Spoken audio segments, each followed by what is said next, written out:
It's time for the Mark Bless Show on Audio Sports Online. The Mark Bless Show is brought to you by Reynolds Body Shop, McNamara Florist, Red Cobra Wrestling, Citywide Paving, Changes Home Care, and Avon Dental Care. Now it's time to talk to the head coach of the Avon Orioles, Coach Mark Bless. The 2015 regular season came to a close last Friday night, and for the Avon Orioles, they closed it out at home on senior night against the Noblesville Millers.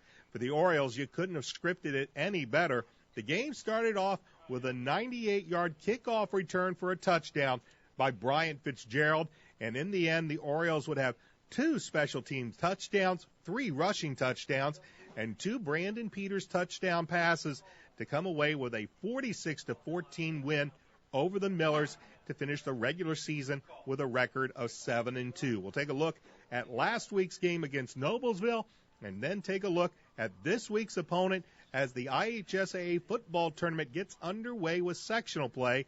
The Orioles will be on the road to take on their familiar nemesis, the Brownsburg Bulldogs. This is the Mark Bless Show on Audio Sports Online. Reynolds Body Shop is a proud sponsor of Avon football broadcast. They are conveniently located at 4325 West Washington Street in Indianapolis, just 4 stoplights east of 465. Their phone is 317-243-2372, and they are open Monday through Friday from 7:30 a.m. to 5 p.m. Reynolds has been family-owned and operated for 30 years, specializing in collision repair. Reynolds Body Shop is also an insurance work specialist. Learn more about them on the web at www.reynoldsbodyshop.com.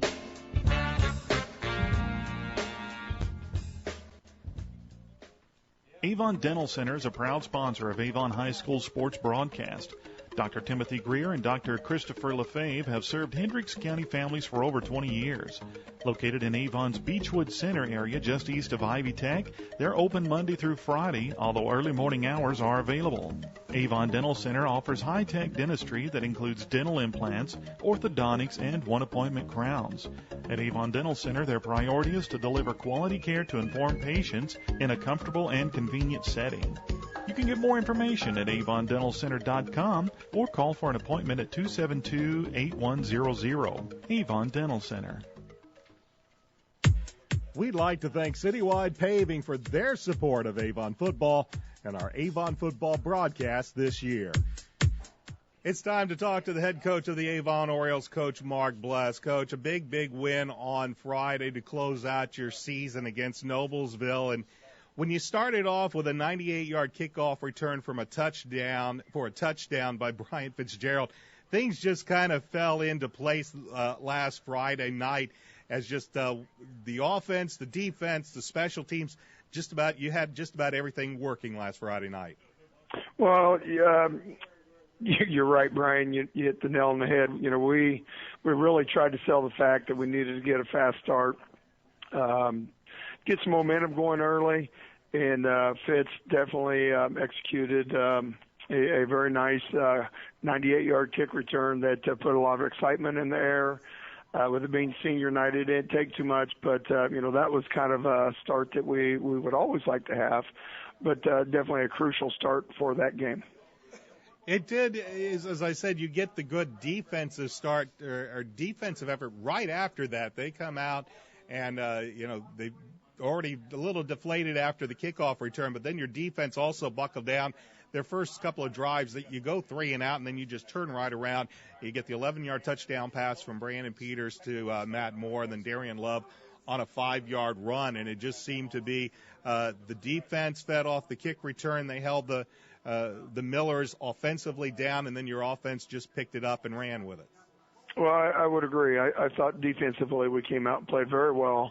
And gave the offense the ball in the right positions, field position-wise, and we were able to execute very well. I thought, our defensive line certainly dominated the line of scrimmage.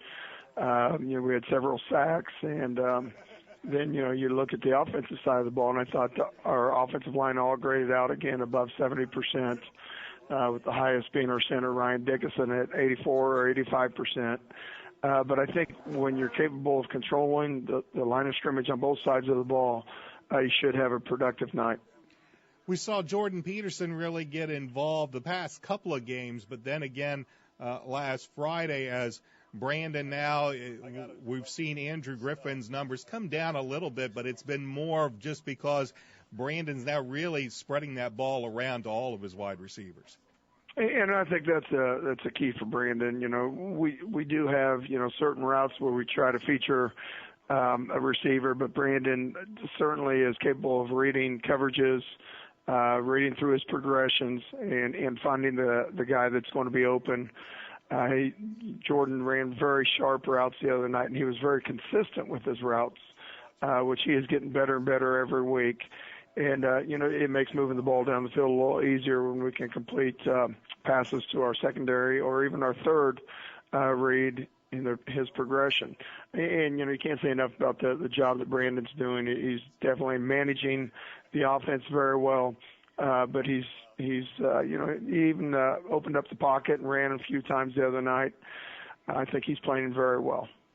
You speak about Brandon playing very well. It was just one of those situations I kind of noticed that Noblesville, of course, they use that 5 linebacker, 3 down front, 3 defensive backs. They do a lot of zone, and Brandon was just really picking that apart. Your receivers doing a great job finding the holes in the zone, but Brandon hitting him in stride most of the night. Certainly. And, you know, Noblesville chose most of the night not to put too much pressure with their linebacker blitzes. Instead, they wanted to drop more in coverage, which would make it difficult for most high school quarterbacks to read and find your open man. But Brandon was very patient. Like I said, our offensive line did a good job of keeping the pocket clean for him. And I thought he made great reads. And, you know, when he decided to run the ball, you know, he showed that he has some ability with his feet as well. Special teams came up big again. Of course, we talked about Bryant with a kickoff return for a touchdown, but then you also get the blocked field goal that Lance Meyer recovers, and he runs it back. We saw Scott Campbell with his second week in a row. He had a blocked punt. So special teams also playing very, very well right now. Right, and that was a very big play for us at the end of the half when A.J. Alcock blocked the field goal attempt, and Lance was able to get his hands on it. We got a good downfield block, and he did a great job getting into the end zone as the clock expired. Scott's learned how to have a nose for the ball on blocking punts.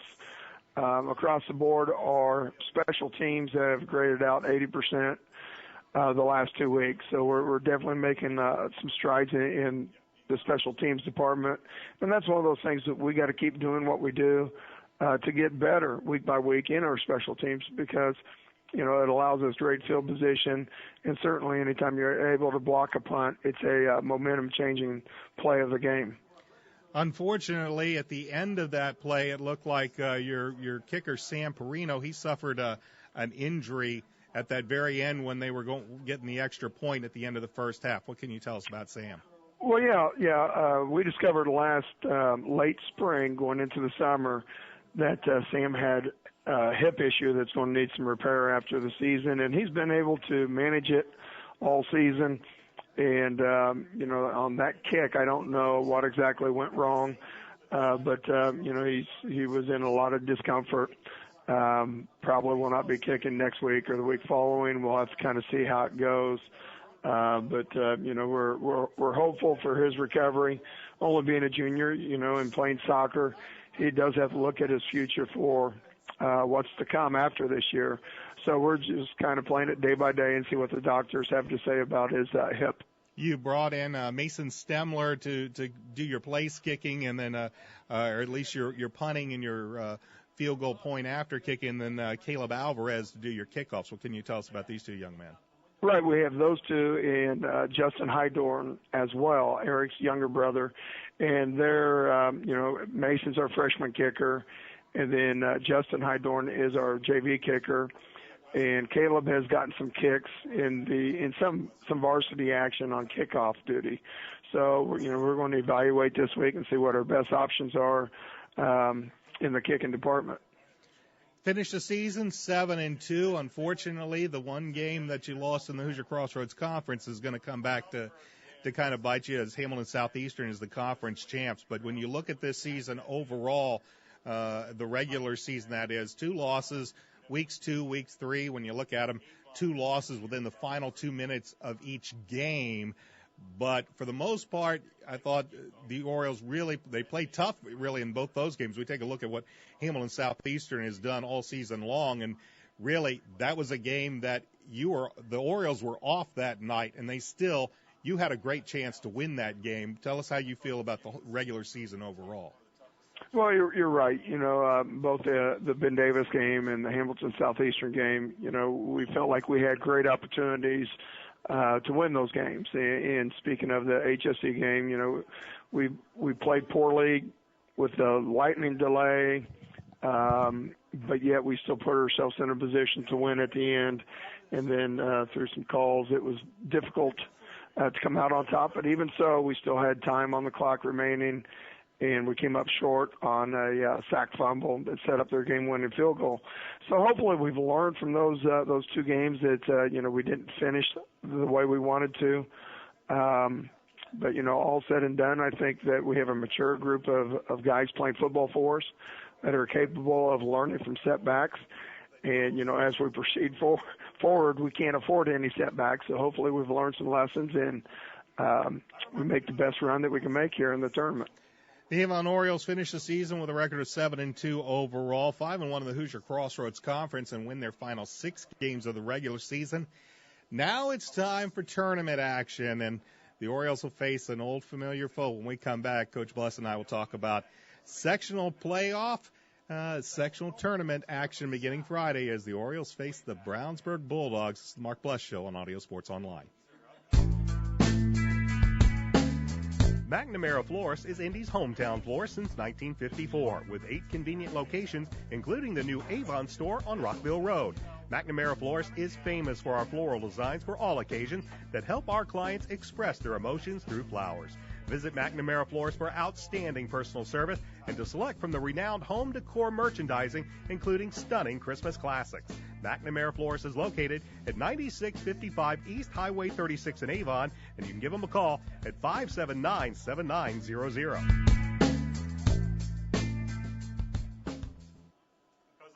Changes Home Care is a proud sponsor of Avon High School football broadcast. Changes Home Care assists the elderly in staying independent in the comfort of their own home as long as possible. They assist individuals with bathing, dressing, transportation, medication reminders, light housekeeping, companionship, and much more. Their office is on Shiloh Professional Drive in Avon. Changes Home Care serves Hendricks and Marion County as well as all the surrounding counties. Their services are available 24/7, 365 days a year.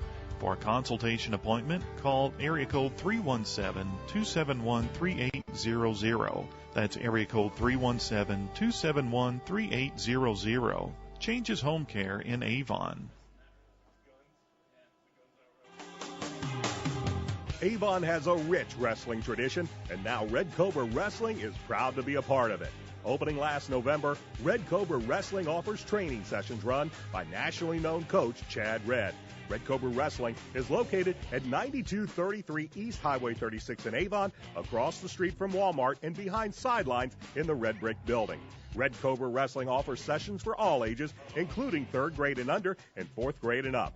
Learn more about prices, class schedules, and information at RedCobraWrestlingAcademy.com. Welcome back to the Mark Bless Show on Audio Sports Online. Regular season's over. It's time for the IHSAA football tournament. And, Coach, for the 2nd year in a row, you're going to get a very familiar foe in the Brownsburg Bulldogs, 4th time in less than 2 years that you're going to face Brownsburg. And it's just one of those things, both teams know each other inside and out. What do you do when you already know each other very, very well? You defeated Brownsburg in the regular season 56-21. It was a close game at the half. But when we look back in this season, that, of course, was after the disappointing loss at Hamilton Southeastern. It's a nip-tuck game. It had national attention. ESPN was at Hendricks Regional Health Stadium for that game that night. A close game in the first half, but when we look back at this season, the second half was where your defense really just, I think, cranked it into another gear, and it stayed that way for pretty much the rest of the season. Right. When you mentioned that game, there was, It was a fun atmosphere, a neat environment with all the hoopla of ESPN, and I think our players handled all that very well. Now we've got the challenge of going to Brownsburg, where they play extremely well, and we got to make sure that we have the same mindset going into that game that we did mid-season game. Now, we believe Brownsburg's gotten a lot better throughout the course of the season. They've definitely put up a lot of points against a lot of people. We see that. Our players realize that. And, we got to make sure we prepare to handle the environment, to go in and take care of the ball and execute our offense the way we do, and defensively try to make some plays in there. From back in week 4 when you last played the Bulldogs, we take a look at where your team is today. Tell us what you think has changed maybe since that week there and now the rematch coming up Friday. Well, I think that we've cleaned up a lot of areas. Our special teams play has definitely improved and become more consistent. With Samperino being out, we got some juggling to do. But our coaches will do a good job putting our players in the best position possible. I think our defense has gained confidence, being able to make plays. Offensively, I think we've cleaned up some areas in protection. So I feel like that we have progressed as a team from the midseason Brownsburg game to this sectional Brownsburg game. Of course, we talk about Brownsburg. We talk about the big three and Hunter Johnson, Toksak and Rabate, and Tyler Kurtz. But that was a game that defensively you guys did. Akinrabadi is usually going to break off two of those runs. If you can keep him a little bit contained defensively in the secondary, I thought you did a pretty good job with Johnson. I think you picked off 3 that night. And for the most part, his receivers, they had a couple that got away from you, but for the most part, you got them fairly well contained once they caught the ball. Well, I do think that we did a good job, especially the second half. And it's a different challenge this go around because they're in the same situation we are. We understand that whoever doesn't win this game they're putting their pads up. We know Coach Comer and his staff very well as they know us. We do a lot of work together in summertime. So, we've got our work cut out for us because we know that they're going to put in the time and do what they need to do as well. All right, it all kicks off Friday night at Brownsburg as the IHSAA football tournament gets underway with sectional action. Class 6A Sectional 5. The Orioles will be at Brownsburg. We'll have the pregame show at 6:30 here on Audio Sports Online, and the kickoff between the Bulldogs and the Orioles at 7 o'clock. Coach, good luck to you and the Orioles on Friday. Very good. Thank you, Brian. You've been listening to the Mark Blass Show on Audio Sports Online. Tonight's show has been brought to you by Reynolds Body Shop, McNamara Florist, Red Cobra Wrestling, Citywide Paving, Changes Home Care, and Avon Dental Care. Tune in next week when we once again talk to the head coach of the Avon Orioles, Coach Mark Blass. The Mark Blass Show is an AudioSportsOnline.com production.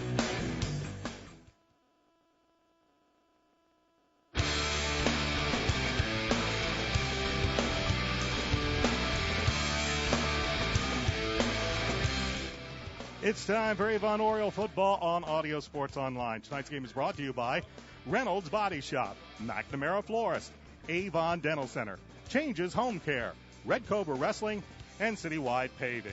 Avon Varsity Football is an AudioSportsOnline.com production. The 2015 IHSAA football playoffs begin tonight, and the Avon Orioles will do so on the road against a very, very familiar foe as they take on the Brownsburg Bulldogs tonight. And you can catch all the action right here on Audio Sports Online. My name's Brian Scott. I'll be joined shortly by the Indiana Football Hall of Famer Dave Shelbourne. Avon finishes the season on a strong note last week as the Orioles wrap up the regular season with a 7-2 record. They knock off Noblesville last week, 46-14, and it all got started on the opening kickoff. Brian Fitzgerald took the opening kickoff of the game, rumbled 98 yards, and for the Noblesville Millers, they never quite didn't find out what hit them that night, as before all was said and done, Avon came away with the victory, 46-14. The Orioles have a 6-game winning streak to end the season, and They'll begin play tonight in the IHSAA tournament, Class 6A Sectional 5 against the Brownsburg Bulldogs, a team they faced earlier this year. They won 56-21. It really wasn't that close of a game, though Brownsburg managed to get some points late. They had a punt blocked, I believe, late in that first half, and then in the end, it was just too much of the Orioles' defense who shut down Brownsburg in that second half, and then it was all Avon the rest of the way. I bring in the Indiana Football Hall of Famer Dave Shelbourne. Coach, these two teams, they know each other. We are back to game number 5 in this series between Hunter Johnson and Brandon Peters, and Avon versus Brownsburg. So these two teams, they know each other very, very well. There's not going to be a whole lot of surprises tonight. Maybe the only surprise tonight might be who's going to kick for Avon. We'll get to that in a moment. But as far as offenses and defenses are concerned, these two teams know each other very well. Yeah, they do. I mean, there's no questioning, what's going to happen here tonight. And this is a tremendous rivalry. In fact, I was kind of laughing when I showed up here tonight because I know when I was coaching, I think the visiting teams, for whatever reason, seem to win every year. So the fact that we're at Brownsburg is probably a good thing for Avon. A lot of the focus, obviously, is on the quarterbacks. Brandon Peters and Hunter Johnson. They're two unbelievably talented players, but, it is a team game. The offense for Avon has been very well balanced, as is the offense for Brownsburg. I think the edge tonight probably goes to Avon because their defense has been very solid most of the year, and that seems to be the area where Brownsburg has struggled. On my way up here tonight, I got to thinking, really, you take 2 plays away, the disastrous interception, I guess you would call it, in the Ben Davis game where Brandon got blindsided and they ran it in all the way, and the 4th down play where Hamilton Southeastern converted, went for 2 and tied it up, and then the fumble at the end of that game, and Avon is real close to being an undefeated team. So the fact that they've run the last 6 in a row hasn't surprised me. I think they're maturing as a team.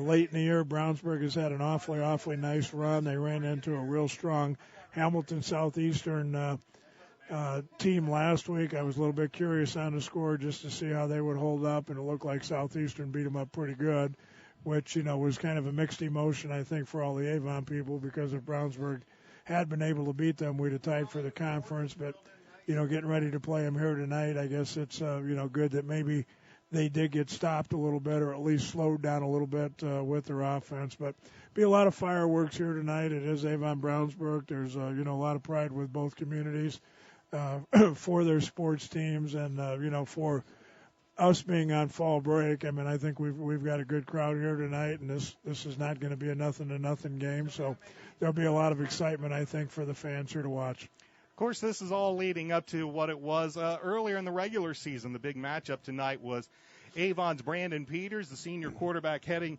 to the University of Michigan this coming off season. Brandon finished the season with over 2,100 yards, 29 touchdowns, only 4 interceptions.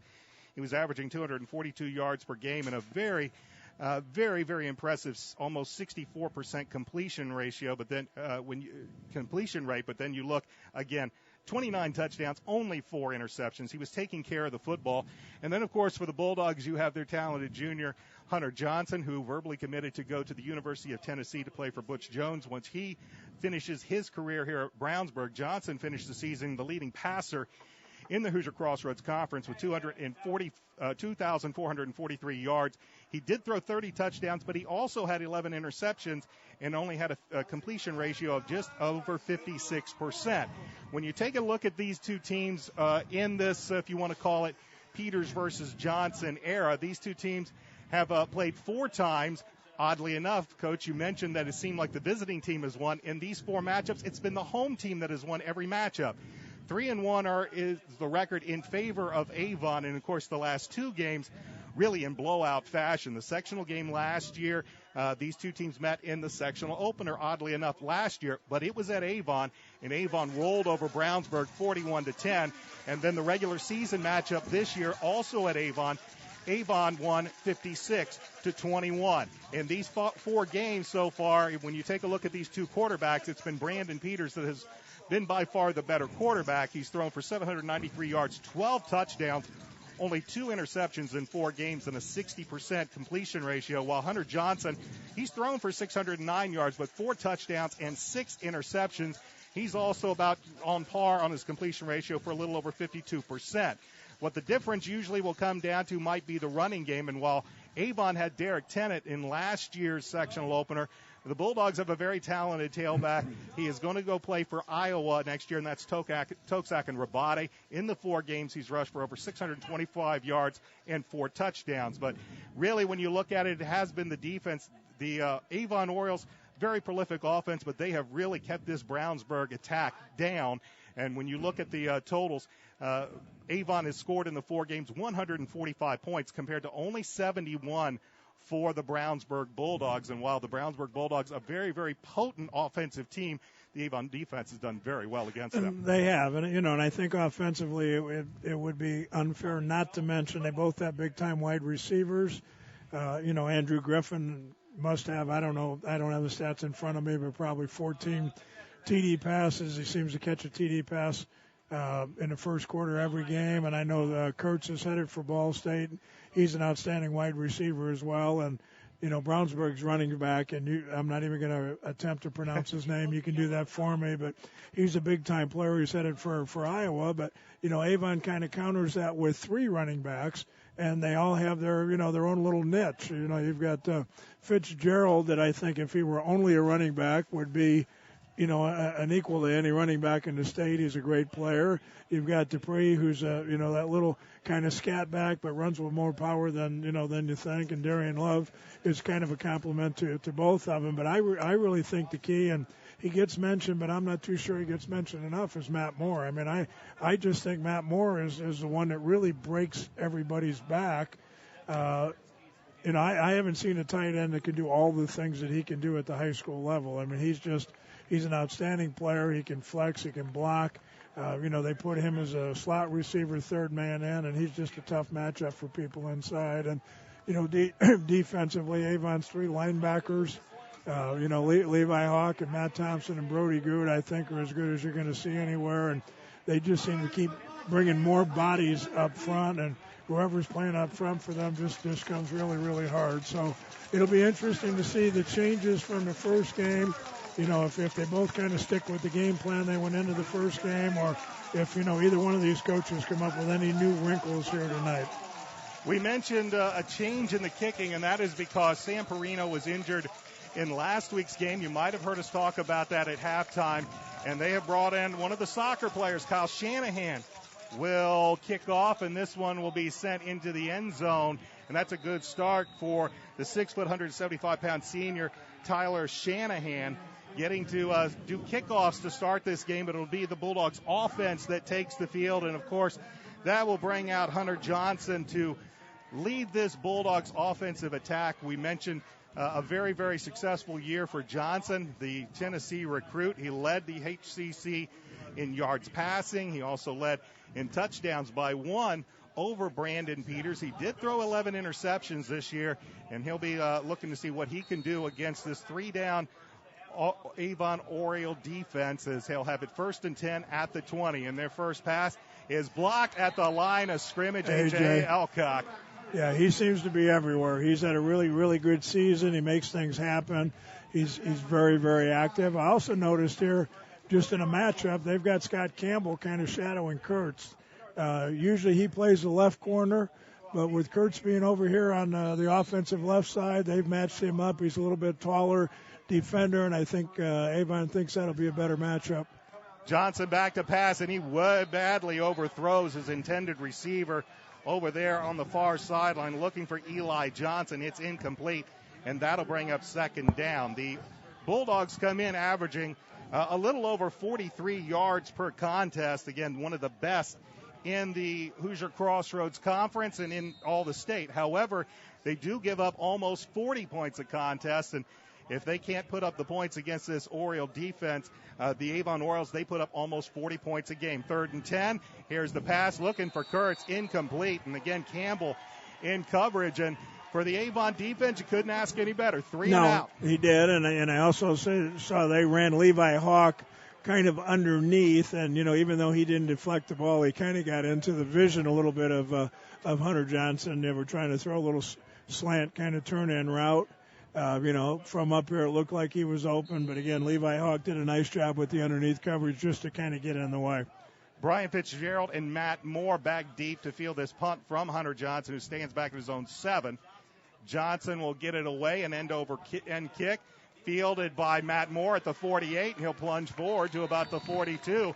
And the Avon Orioles will spend their first drive of this football game in Bulldog territory to start at the Bulldogs' 42-yard line, as it will be the senior Brandon Peters leading this offense out. Again, Avon comes in averaging almost 40 points a contest.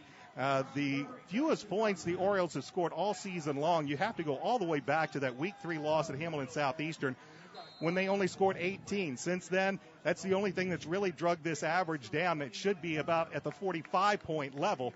And they will have 1st and 10 from the Bulldog 42. Here's Darian Love. It's a keeper by Hunter Johnson, and he won't get very far. Brandon Peters, wrong. Brandon Peters, excuse me, as he took the ball. He's going to be wrapped up, tackled by Calvin Ortega. And it'll be a gain of a yard. So we saw this a couple of weeks ago where a little well, even when it's not successful, it lets them know that could be part of the game plan. So it's like, to me, it's like throwing deep. They have to know that that's a possibility. If they're going to leave somebody back to defend Brandon on the read play, then that means there's one less defender at the point of attack on the run. Jordan Peterson and Harrison Weber to the far side of the field. Jordan Peterson with a very nice game against Noblesville. Bulldogs show blitz. Peters will give it to Love. Love will take it right up the middle, and he'll be tripped up. And fortunately for the Bulldogs, because Darian had a hole, but he's tripped up. He'll go down at the 36-yard line. That'll bring up 3rd down and about 4. Yeah, I was a little curious to see how Brownsburg was going to play the passing game. Last game they came up and played us really right on the line of scrimmage, bump and run, and Brandon and Andrew were able to burn them earlier with a couple of long passes, and it doesn't look to me like they've changed their philosophy. They've got their corners up right on the line of scrimmage. They're getting right in the face of the defenders. It'll be interesting to see how long before they go deep. They bring Griffin in motion and put him in the backfield on this 3rd down and about 4. Peters back to pass. He'll fire over the middle. There's Matt Moore. Eludes a tackle inside the 30 and down to about the 28-yard line. And the Avon Orioles have the 1st down. Yeah, nice little wrinkle. They brought Andrew back in the backfield and flared him, hoping to get the underneath coverage to run out there with him, which they did. And then they delayed Matt Moore from his tight end position, just a little dink pass over the middle and a nice completion for a 1st down. So 1st and 10 for the Orioles. Will be at the Brownsburg about 28-yard line. Opening drive of the game for the Orioles. Brownsburg went 3 and out on their first possession. They're going to go deep here sometime soon. They will play action pass. There's Matt Moore. Pass slightly behind him. He was wide open in the middle of the secondary, but the pass just slightly behind Matt. Couldn't reach behind and get it, and it'll bring up 2nd down. It is, but what a great call. Play action on 1st down's always been one of my favorites. When Avon runs the ball like they do, and they came out and ran the first couple of plays to get those linebackers to bite up in there, and they did have Matt open, and the pass was just a little bit behind. Otherwise, he might have been walking in the end zone. That'll bring up 2nd down and 10. For those of you watching the stream, the windows are rather close here. Unfortunately, we cannot show you the end zones very well. This is Brian Fitzgerald. He keeps his balance, and he will take it down to about the 20-yard line. Looked like he was going to be stopped after a 2-yard gain. Got the hand down, kept the knees off the ground, and picks up an additional 5 yards down to the Bulldogs' 20, where it'll be 3rd down and 2.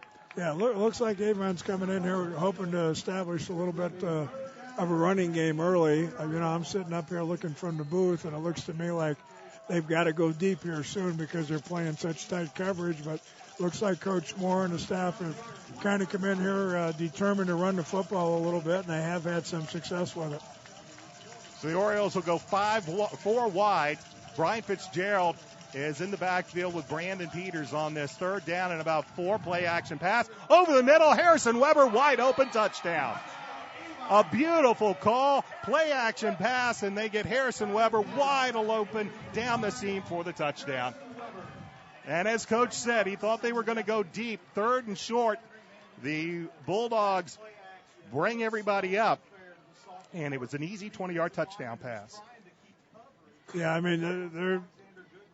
they're playing so tight, they're going to give it up. It's tough, to take away everything, especially with a balanced offense like Avon has. But that was way, way too easy. I'm sure they've got something to correct on the sidelines because Harrison he was 15 yards behind everybody.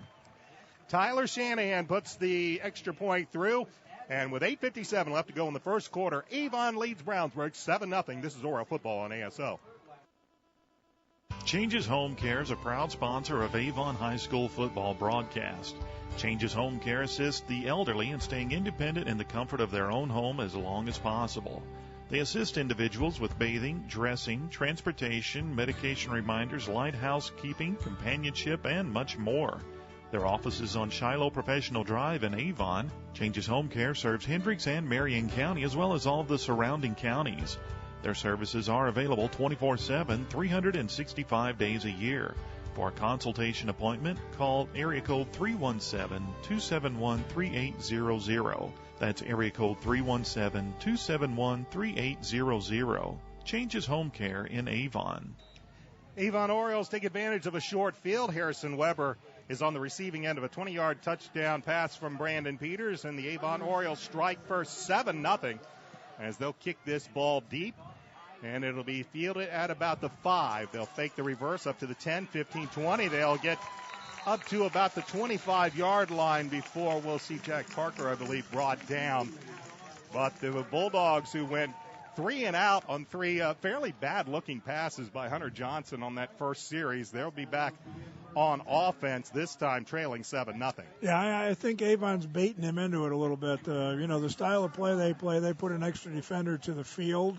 So, they really don't. It looks like they don't have anybody on the slot, and I think they're trying to get him to throw there, and then they're running the linebackers underneath and getting in the vision and trying to make it a little bit tough on him. Johnson will give to Akin Rabate, and he will find very little room, maybe gain about a yard or two at best. And that'll bring up second down and long.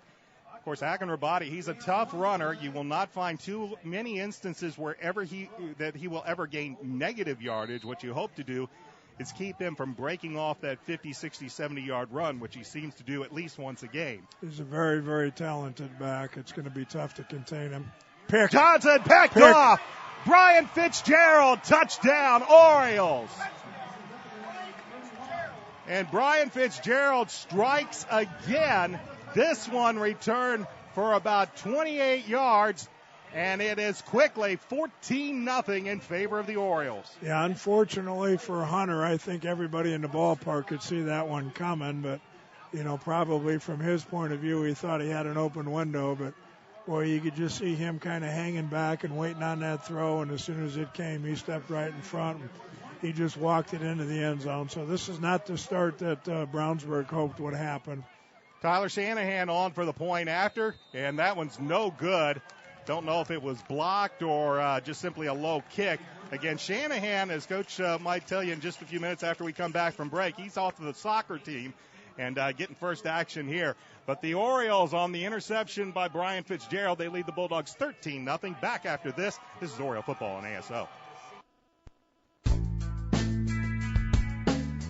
McNamara Florist is Indy's hometown florist since 1954, with 8 convenient locations, including the new Avon store on Rockville Road. McNamara Florist is famous for our floral designs for all occasions that help our clients express their emotions through flowers. Visit McNamara Florist for outstanding personal service and to select from the renowned home decor merchandising, including stunning Christmas classics.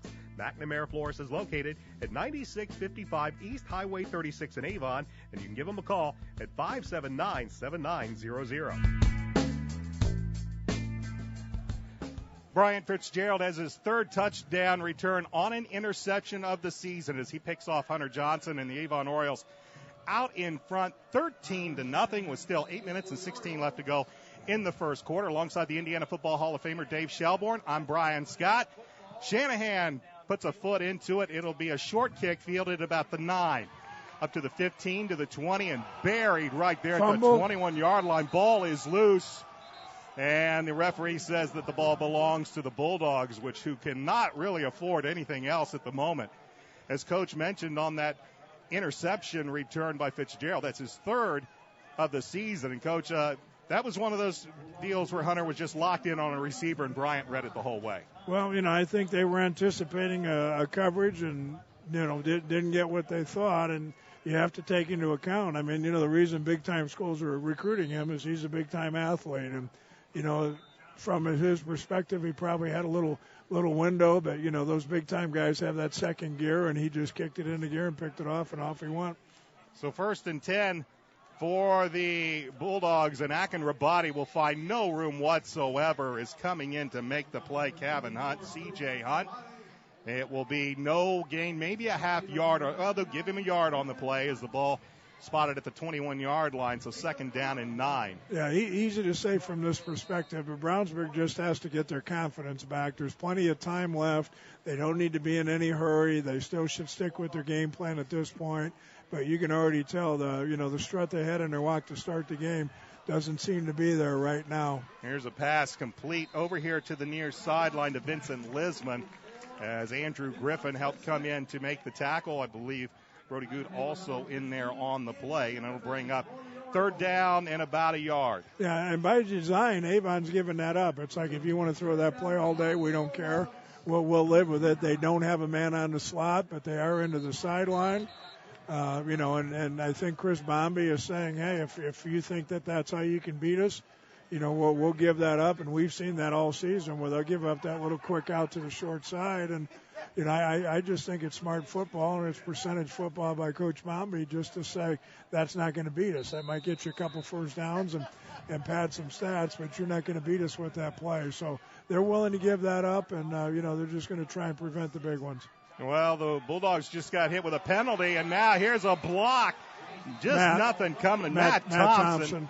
He got about 5 feet in the air, and he was just coming hard and heavy, and nothing Hunter Johnson could do. And right now the Bulldogs kind of shot themselves with that false start penalty. They had a 3rd and 1, a manageable distance to give it to Akin-Rabadi, maybe to pick up the first down, but the penalty moved them back 5 yards. And now here are the Bulldogs 3 and out once again, getting ready to punt this ball away down by 13. Yeah, and then, they're in trouble of a blowout here early. If Avon takes it down and scores and they go up by 3 touchdowns here in the first block. And it's blocked. Scott Campbell, 3rd week in a row. A.J. Elcock on the recovery. Scott Campbell for the 3rd week in a row. He had one at Zionsville. He had one against Noblesville. And now he gets one against Brownsburg. And the Orioles are in business deep inside Brownsburg territory, inside the 20 at the 15. Well, I can tell you from a coach's point of view, and I probably hate to say it this early, but Brownsburg already has a little bit of that loser's walk. They're walking up off the field, they're walking on the field. They look a little discouraged, which they probably should be at this point. And right now, Avon's got it working in offense, defensively, and they're playing definitely with that strut in their walk.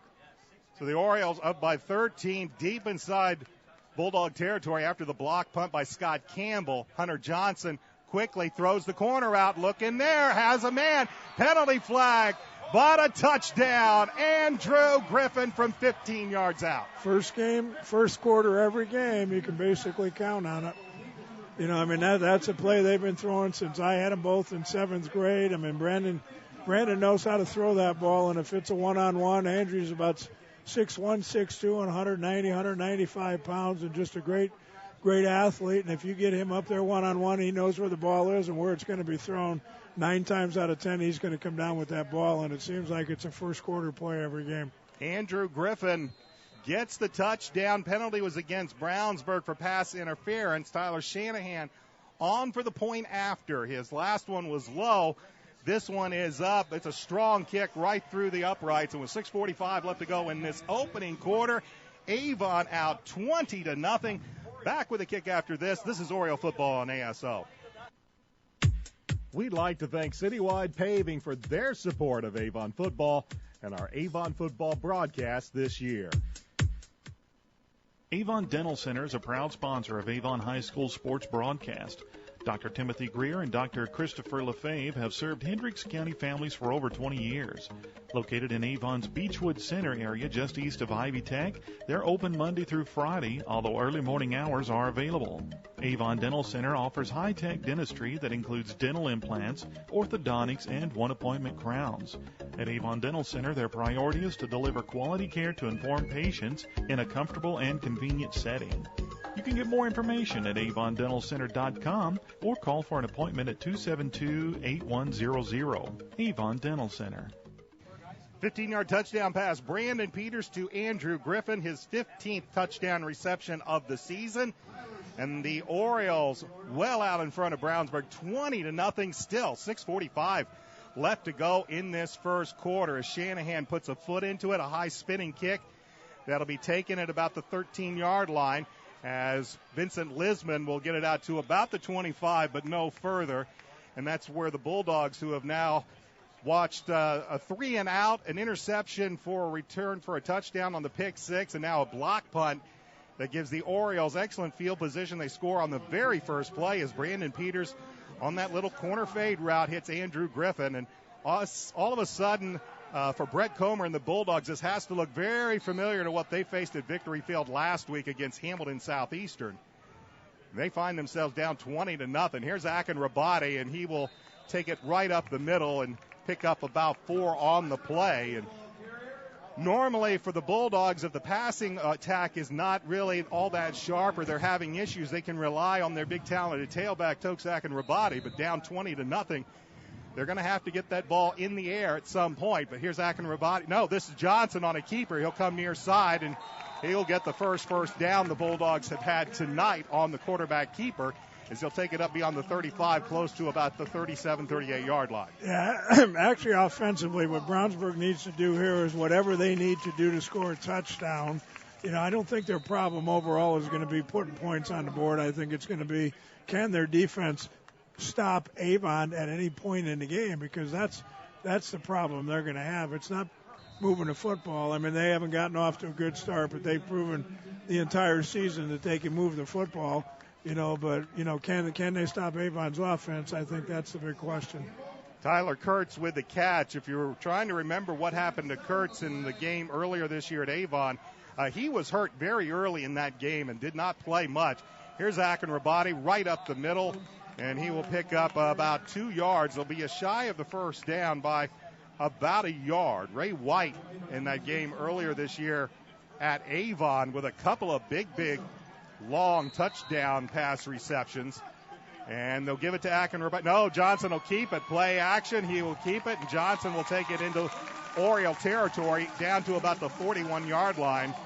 So right now it's either give to Akin Rabati or Johnson keeping it on the fake handoff, and the Bulldogs are now in Oriole territory at the 41-yard line. Yeah, and I, you know, Josh Yoder is their offensive coordinator. I think he's doing a good job here taking what Avon's giving him.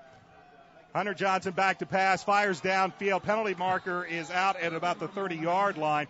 Intended receiver was Tyler Kurtz. Yeah, Ryan Pendleton was there in coverage. They tried to run a little slant and go. They've run a slant a couple of times with him, and the corner has been coming up on it very quickly, and they tried to fake the slant and send him upfield, and I think they grabbed him as he ran by.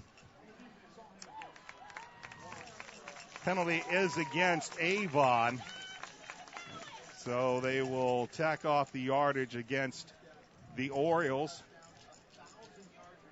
as they make sure where they mark it off to.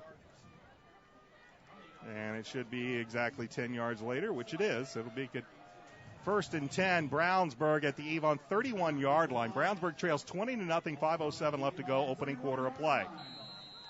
So they'll do 4 wide outs on this play, 2 to each side of the formation. They'll give it to Akin Rabati, and he is stuffed. And I mean, C.J. Hunt met him at the hole, and I said, Tokes Akin Rabati doesn't lose a whole lot of yardage. That time, C.J. knocked him back a yard. Yeah, I mean, they're just zone blocking, and for whatever reason, 3 of their offensive blockers went to the right, 2 went to the left, and he just, you know, he had a clean run into the backfield. So it'll be 2nd and 11. Johnson back to pass, fires over the middle. Nice play. Andrew Griffin on Tyler Kurtz. Kurtz, the intended receiver. Griffin in one-on-one coverage, got the hand in there as the ball reached the receiver and knocked it away. That'll bring up 3rd and long. Yeah, and I still think Brownsburg just needs to be real patient here. If they're going to have a chance to stay in the game, it doesn't matter whether it's in the run or the pass. They don't need to be in too big a hurry, but they've got to get a touchdown on this drive. And A.J. Elcock a little anxious there as he's going to be called for offsides. Of course, Elcock leading the not only the Avon Orioles in sacks, but all of the Hoosier Crossroads Conference. And he and Mr. Johnson, they are quite familiar as well. Elcock into this game with 13 sacks, 18 hurries. Here is Vincent Lisman, and he keeps him balanced. He goes down the sideline. He will take it into the end zone, and he will get into the end zone. A 26-yard touchdown pass to Lisman. And the Orioles, who had maybe given up a little bit on that play, they let Lisman sneak by them. Well, what a great individual play. I mean, he was tackled in the backfield for no gain, and I think, the other Avon kids thought that he was going to be tackled, and he slipped out of it, tiptoed down the sideline, and, there's that spark that Brownsburg needs, so Avon's going to have to come back here and answer. There is a penalty flag on the play back around the 5-yard line, and the touchdown will hold. It's a personal foul, face mask called against Avon. So the touchdown will stand. They'll enforce the penalty on the kickoff. But Vincent Lisman from Hunter Johnson will put the Brownsburg Bulldogs on the board. And again, we apologize for the video as the kick is up, and it is good. With the window situation here, it's tough to see the end zones, but the Brownsburg Bulldogs on the scoreboard with 4:25 left to go, opening quarter. It's Avon 20, Brownsburg 7. Back with the kick in a moment. This is Oriole football on ASO. Avon has a rich wrestling tradition, and now Red Cobra Wrestling is proud to be a part of it. Opening last November, Red Cobra Wrestling offers training sessions run by nationally known coach Chad Red. Red Cobra Wrestling is located at 9233 East Highway 36 in Avon, across the street from Walmart and behind sidelines in the Red Brick Building. Red Cobra Wrestling offers sessions for all ages, including 3rd grade and under and 4th grade and up. Learn more about prices, class schedules, and information at RedCobraWrestlingAcademy.com. 26-yard touchdown pass, Hunter Johnson to Vincent Lisman.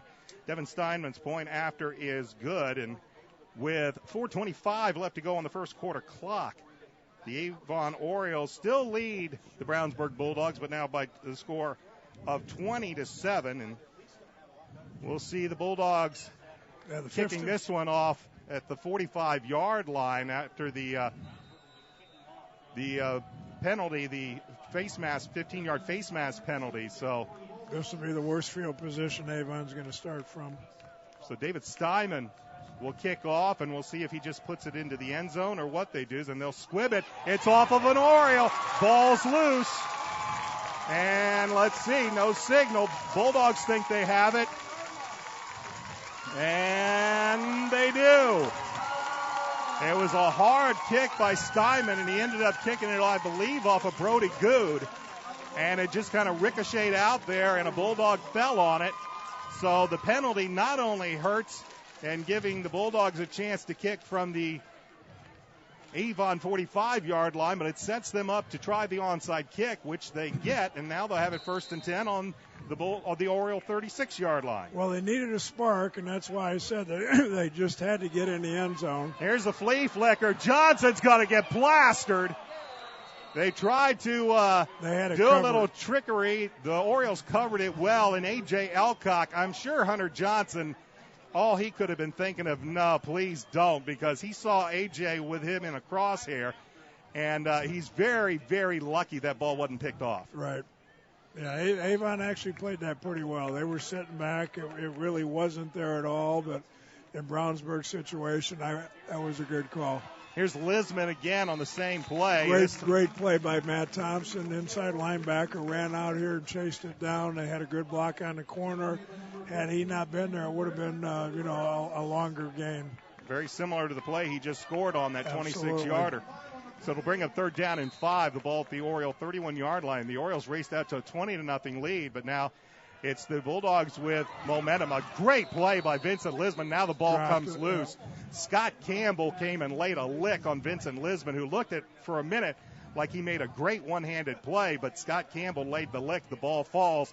It'll be 4th and 5 from the Oriole 31-yard line. Looks like Coach Brett Comer, no hesitation. The offense stays on the field. Well, Hunter's a big, tall kid, but Avon's defensive line has done a great job getting their hands up. So Akin Rabati now is going to go back. We'll see if the play clock's down to 12. Johnson back to pass, looks, good coverage. He has to flush left, tries to pump fake it, and he's not going to make it. He's going to be out of bounds inside the 30, but nowhere close to the first down. Well covered in the defensive secondary by the Orioles, and good pressure by Avon. They get Johnson out of bounds, and the Bulldogs will turn it over on downs. Yeah, they ran that little play actually again and wanted to hit Kurtz on a slant, and Avon had it covered underneath and on top. He looked around for a secondary receiver, couldn't find one, and finally wisely just tried to run for the first down and came up a little short. But great defensive play, great really defensive stand by Avon. Could be the turning point. I mean, they're up by a couple scores, but had Brownsburg come back and gotten a touchdown here, the game would have been, pretty well back to a tie. So the Orioles still with their worst field position. They'll start this drive at their own 29. Back to pass. There's Matt Moore, and he shovels it off. And going is Corey DePriest all the way on a hook and ladder. And a beautiful play. Matt Moore from Brandon Peters.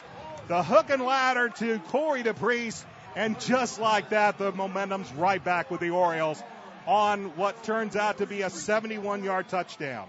Well, the timing on that was really, really close. In fact, when it happened, I thought, he should have given him a little bit more room, but the DB from Brownsburg, got a good lick on Matt Moore, and that's where that 6'3", 230-pound body probably helped, because he stood up and made the lateral and hit Corey in stride, and, there's that trick play coming back to haunt Brownsburg.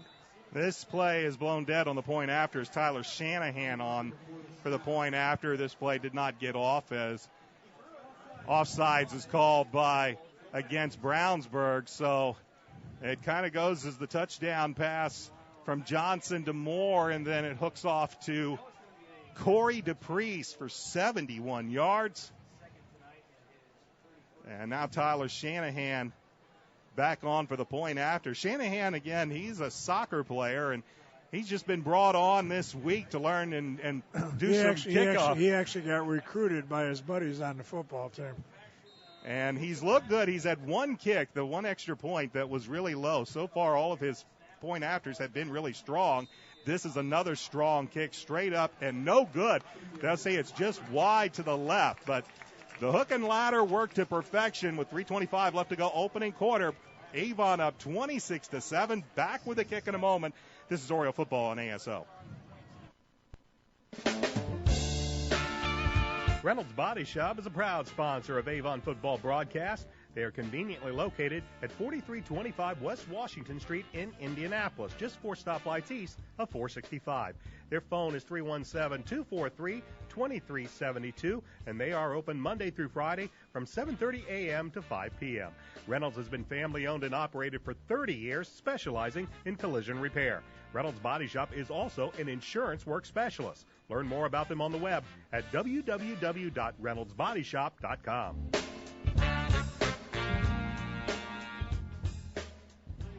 Avon Orioles scoring a 71-yard hook and ladder. Brandon Peters to tight end Matt Moore, and Corey DePriest, all 5'6" of them, just kind of hiding back there behind the play.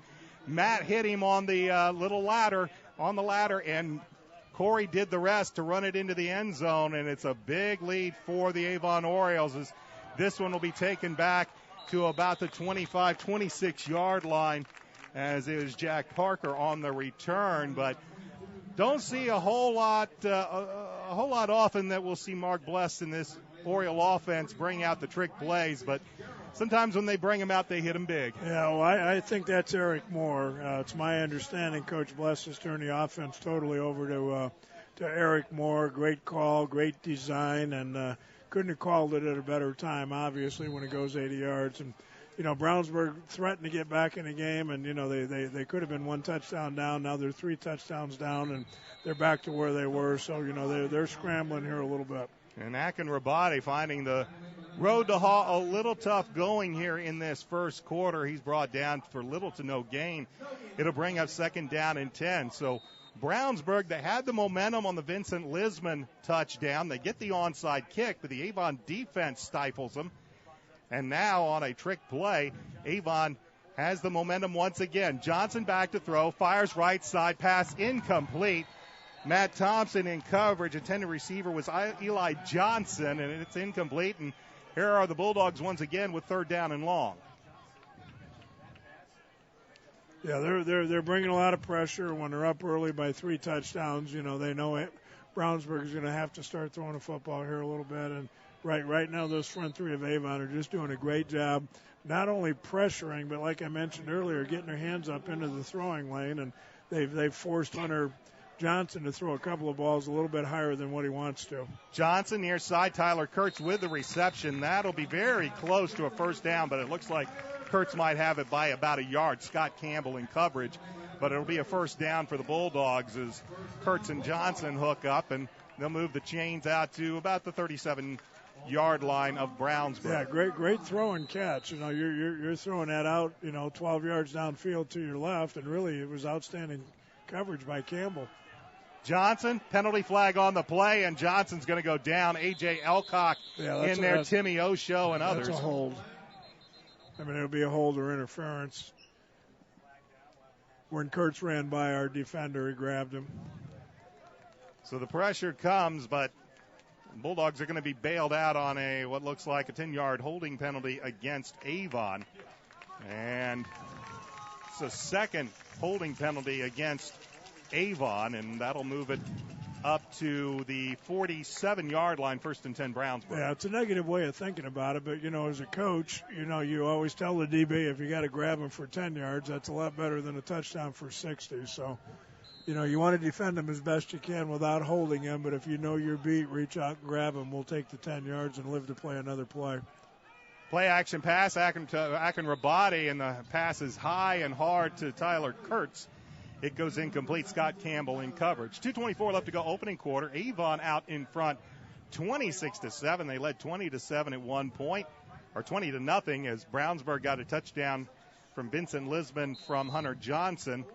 And what looked like the momentum was swinging to Brownsburg after they recovered an onside kick, but a hook and ladder 71 yards later is into the end zone by Corey DePriest, and there are the Orioles right back in front now, 26-7.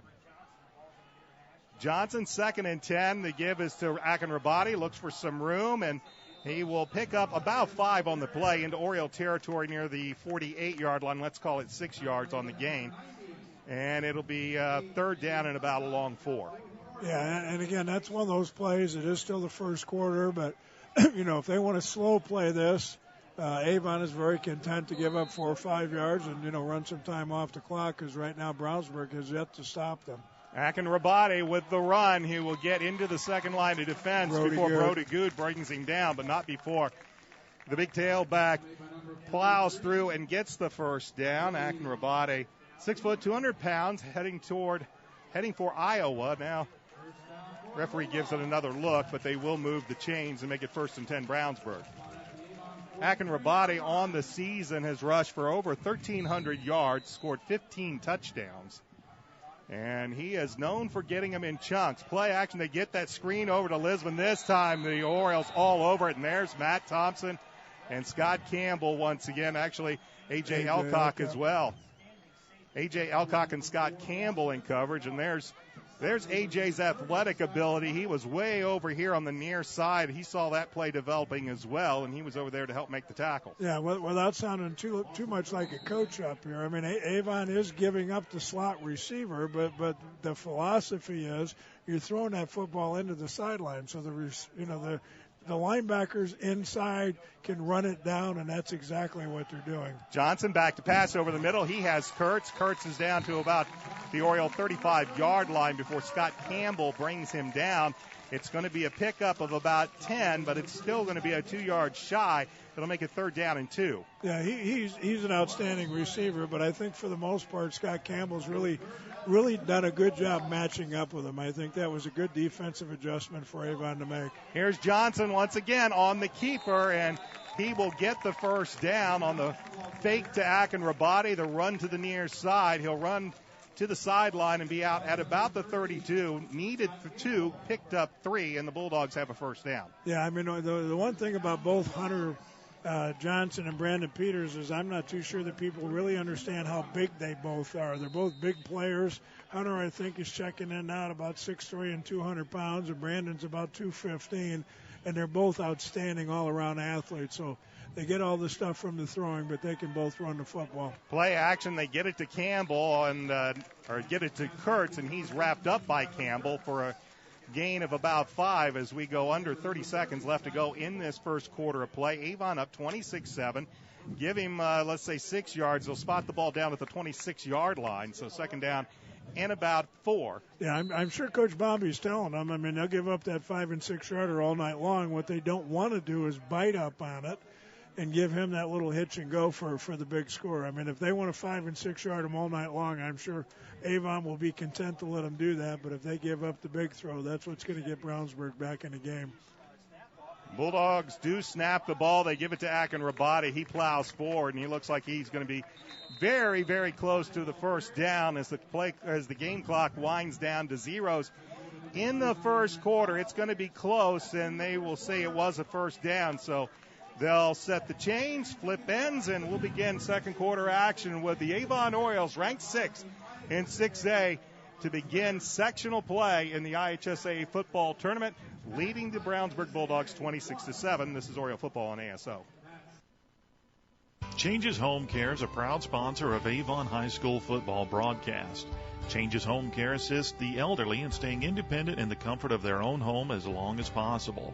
They assist individuals with bathing, dressing, transportation, medication reminders, light housekeeping, companionship, and much more. Their office is on Shiloh Professional Drive in Avon. Changes Home Care serves Hendricks and Marion County as well as all of the surrounding counties. Their services are available 24/7, 365 days a year. For a consultation appointment, call area code 317-271-3800. That's area code 317-271-3800. Changes Home Care in Avon.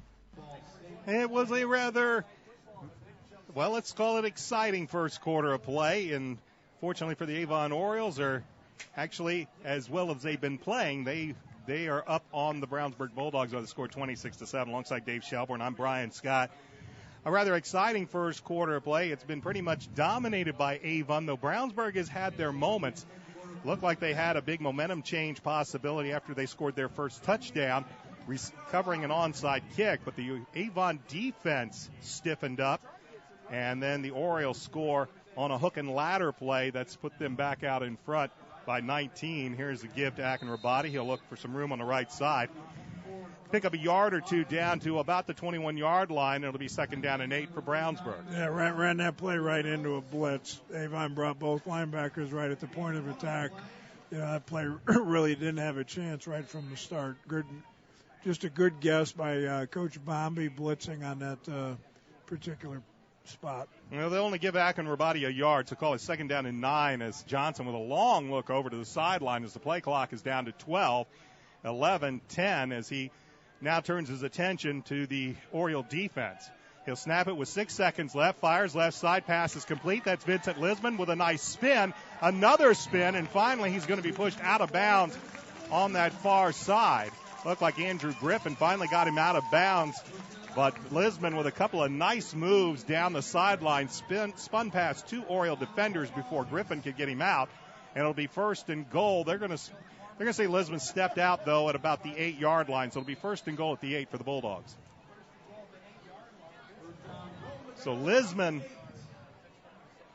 with some excitement for the Bulldogs, and now the Bulldogs have it 1st and goal. Johnson back to pass. Pressure comes, and he's going to be sacked. There's going to be a whole host of white jerseys, but first and foremost is Brody Good there to meet Hunter Johnson a few yards in the backfield, and he held him there long enough to get some help from some of his teammates for a loss all the way back to about the 14-yard line. Yeah, great coverage. Man-to-man, they came out, lined up man-to-man. They had 3 receivers running a little crossing routes and everything. Avon stayed with them. Hunter had no place to go, so you either throw it over somebody's head and, take the incompletion, or you take the sack like he did.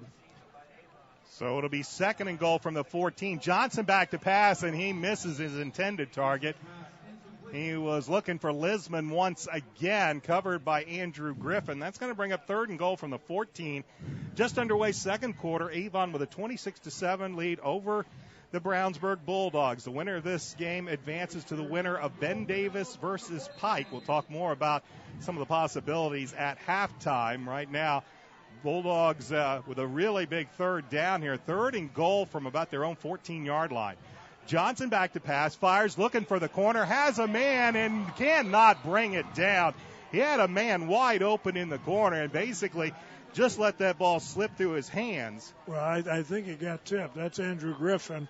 And really, I thought the coverage was pretty decent. And, they're trying to run routes out there against Andrew Griffin and Brian Fitzgerald. And they're 2 outstanding cover people, as is Scott Campbell, who's been put on Kurtz tonight, and really done a pretty good job on him as well. Eli Johnson, the intended receiver, 4th and goal from the 14. Bulldogs fire, pass is incomplete.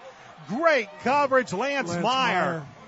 Lance Meyer on the coverage. The intended receiver was Francisco Pineda, I believe. And a great play and another stellar job by this Orioles defense to stiffen up as the Bulldogs turned away. And you can all go back to that sack. Brody Good on Hunter Johnson. That pushed the Bulldogs back. And they have felt compelled down 26-7 in the first half to go for it on 4th and goal from their own 14. And the Bulldogs come up empty as the Oriole defense comes up big. And now Avon back with the football, 1st and 10 from their own 14-yard line.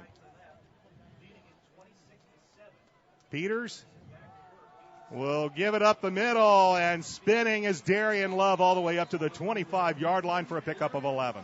Well, it's the Avon offense that gets all the press and all the notice, but Avon's defense has come up with 2 huge stops here after Brownsburg scored and recovered the onside kick. It looked like the game was going to get turned around, and they came up with a big stop on 4th down. And here again, Brownsburg had a nice little drive, put it together, got down in there, and had the ball, about the 10-yard line, and Avon's defense stopped them again. So I'd say the key right now have been those 2 4th down stops.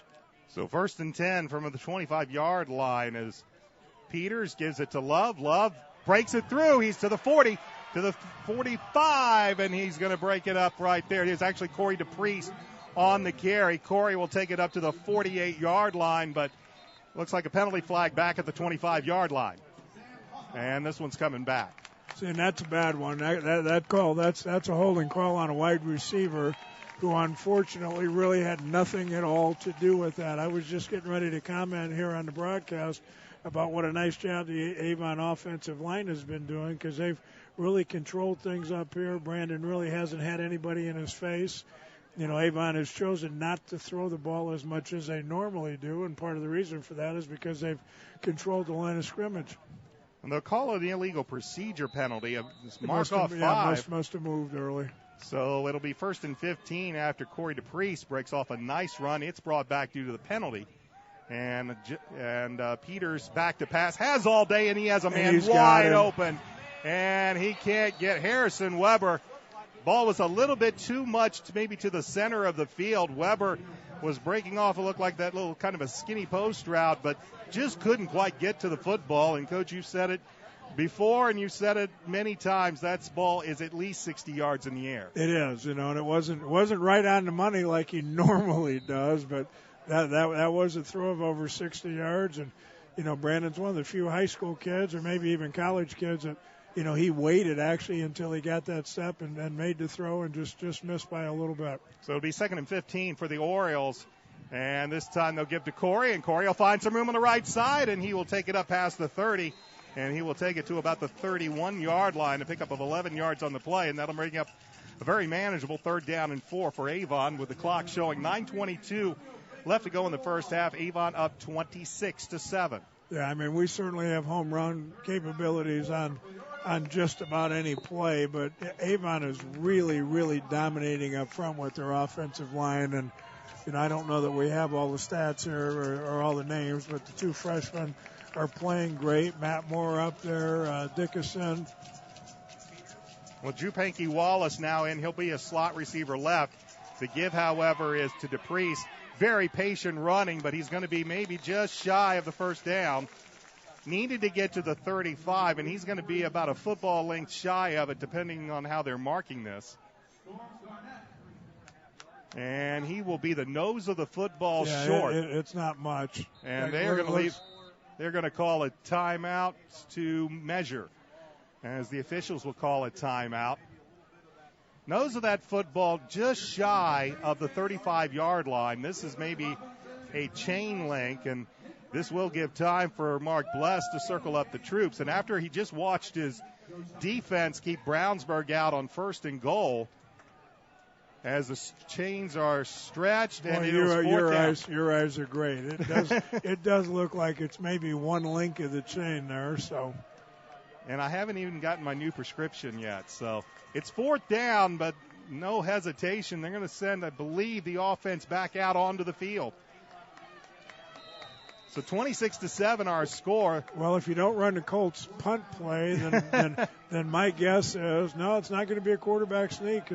Oh, there he is. Now he's coming up under center. Johnson comes up. He will take the football. He'll get pressure, and he will get the first down easily.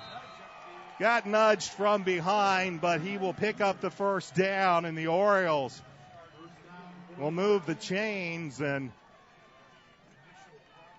that's a big play, not only for the offense to move the chains, but you keep the pressure on this Bulldogs defense, who thought maybe they had a shot here if they could hold get the turnover on downs. Instead, they watch Brandon Peters have the ball 1st and 10 from his own 37-yard line. It'll be Harrison Weber and Jordan Peterson to the near side. Jordan Peterson with a very nice game against Noblesville last week. Johnson back to pass. Pressure comes from the outside, and there he goes. Brandon Peters takes off, and he is going to get 15 yards easy, 16 yards, as Brandon Peters saw the pressure coming from the right side, and that left a hole wide open up the middle of the field, and he just took off for about a 16, 17-yard gain into Bulldog territory at the 45-yard line. He did, and an outstanding block on that by Harrison Weber. He ran his route, saw Brandon run, and came back and got a great peel-back block that probably allowed Brandon to run another 8 to 10 yards. So Peters, with an excellent run, has it in Bulldog territory at the 45-yard line. He has Darian Love in the backfield with him.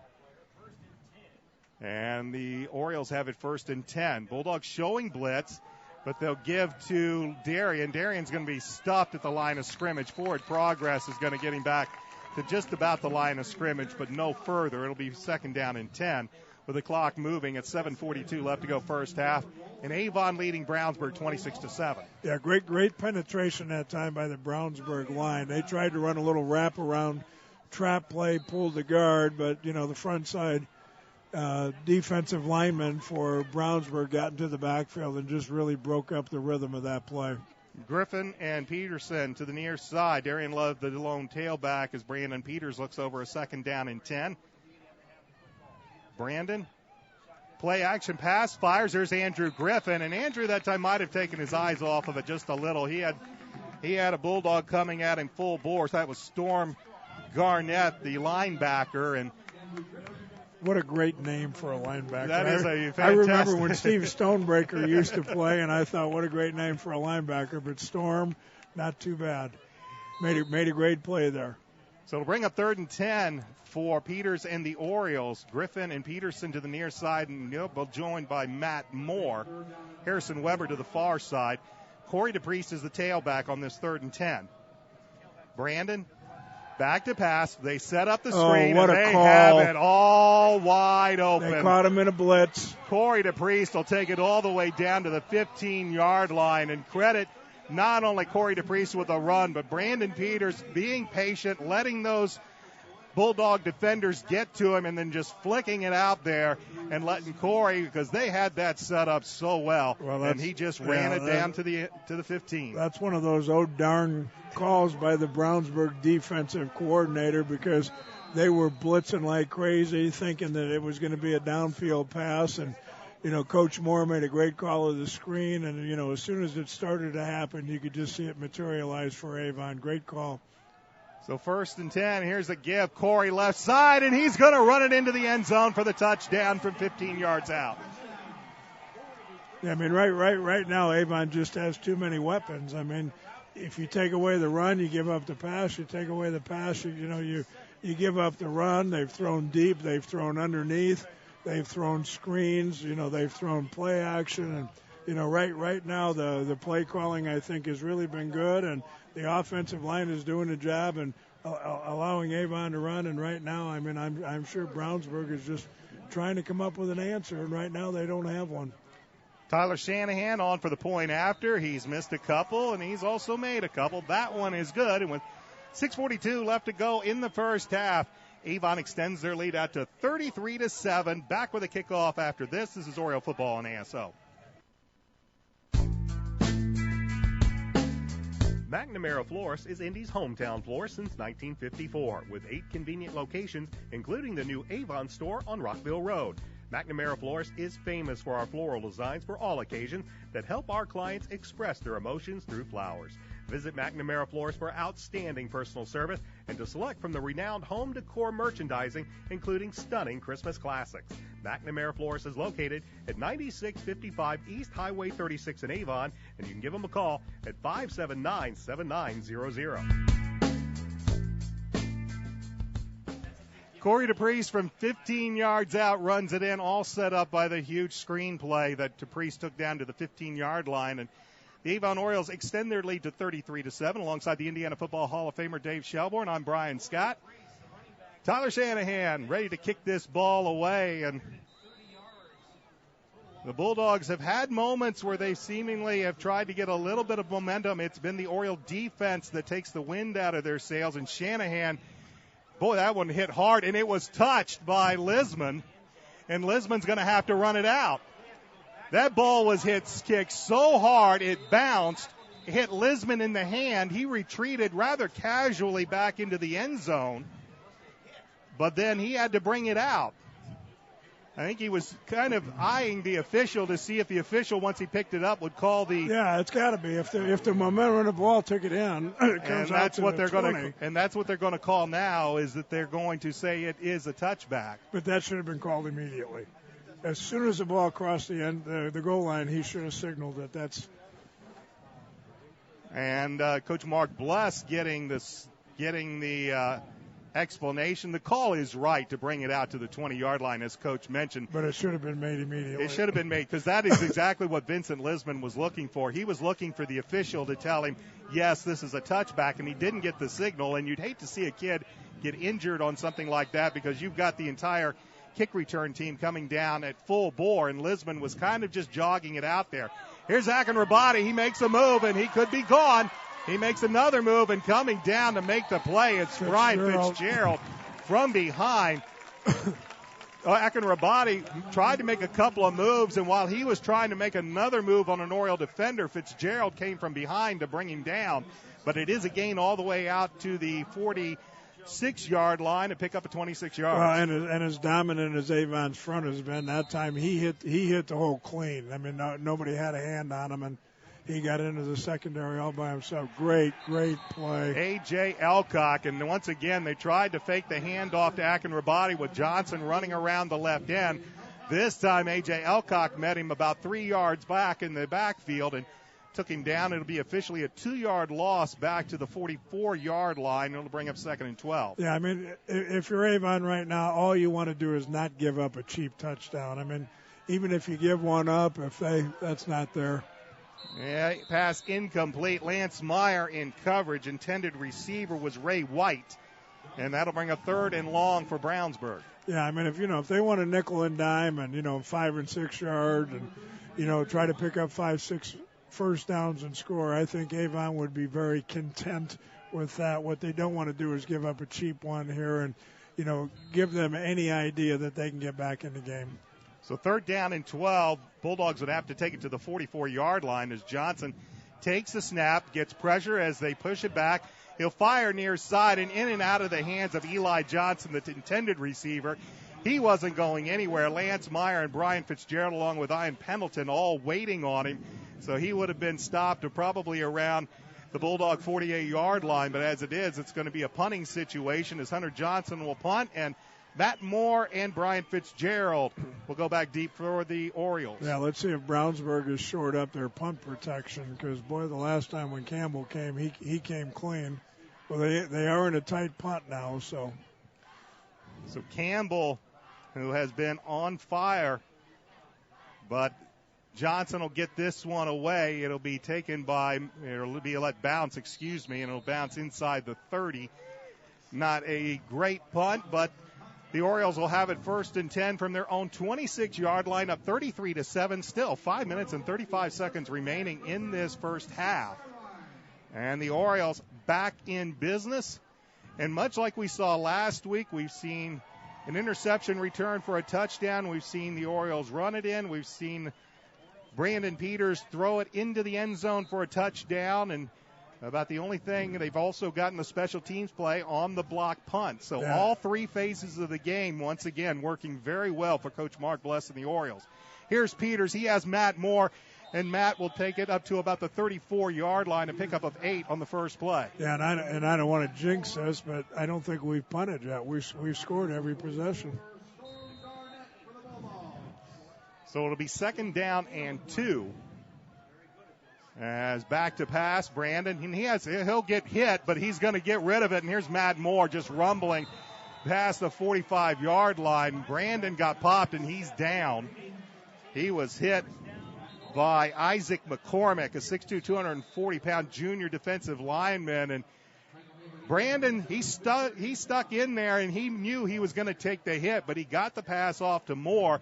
It's a big gain, but Brandon on one knee down at about the 24-yard line as he took a shoulder pad in the ribs. And what the Orioles are going to do is, rather than take an injury timeout, they are going to call a timeout so that if Brandon just needs to suck up a little wind, he won't have to go out for a play. But it looks like they're going to bring him over and talk to him. I will tell you, Brandon's as tough as it gets. So, a lot of times quarterbacks get accused of being soft, but I can guarantee you Brandon is not soft.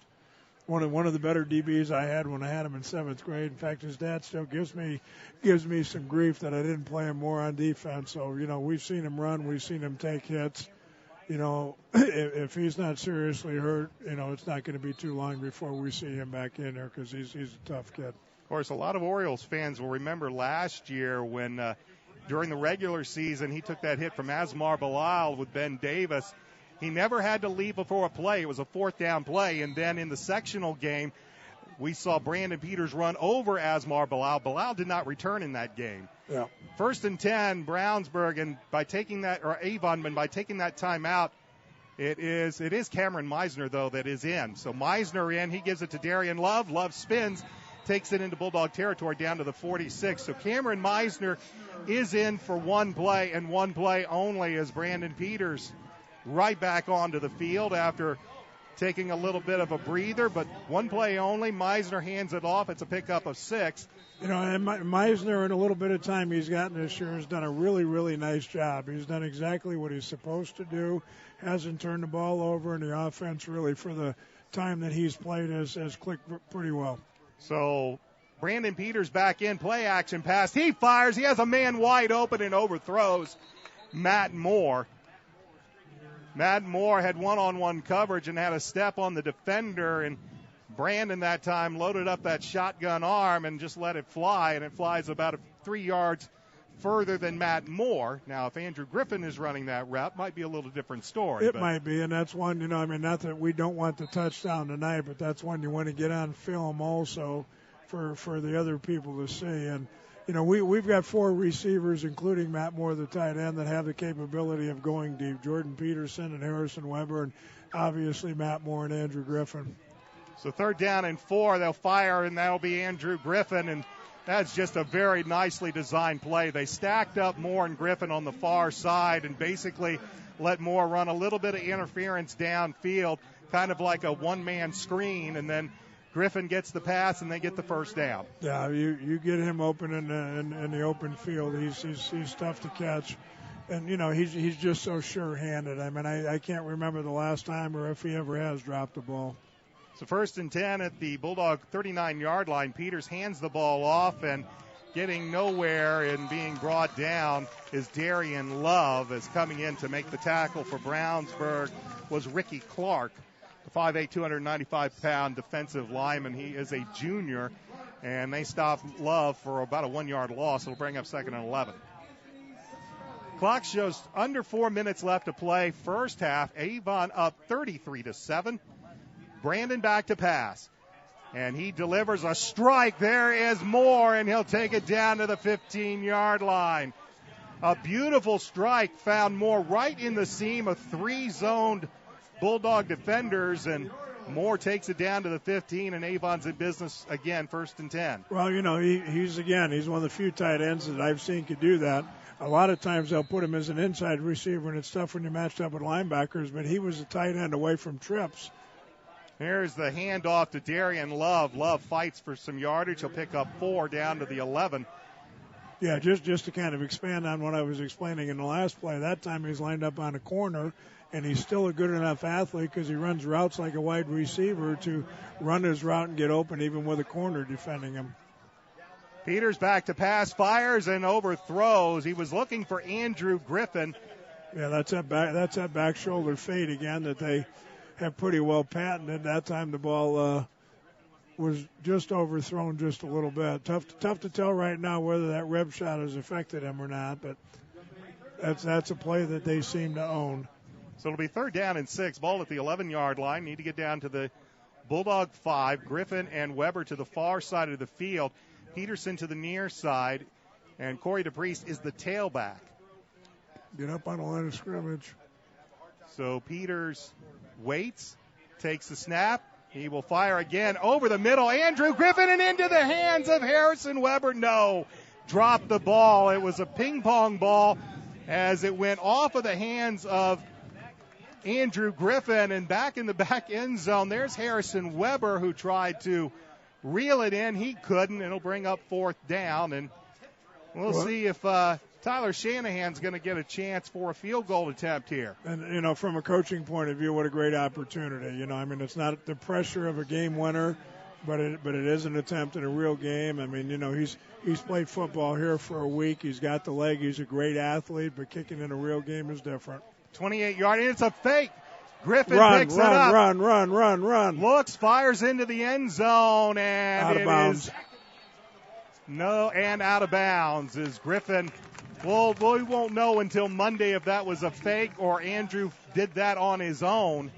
I think that was a fake all the way. He just picked that ball up, and Matt Moore isn't going to release that quickly. You know, there's always a call. You yell fire or something to tell your receivers to release if you get a bobbled snap, and Matt was gone from the snap. We got Coach Mark Bless all the way out here at the 15-yard line, and if we did not see if there was a penalty, they'll spot the ball at the 20. I don't get that. No, that should not be. The only reason it would be is if Brownsburg intercepted in the end zone, they're calling a touchback. It's not a field goal attempt. No, it sure wasn't.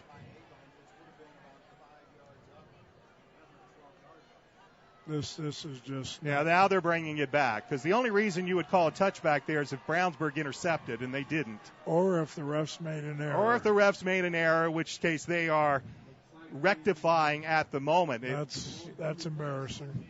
So they'll spot the ball at the 12-yard line.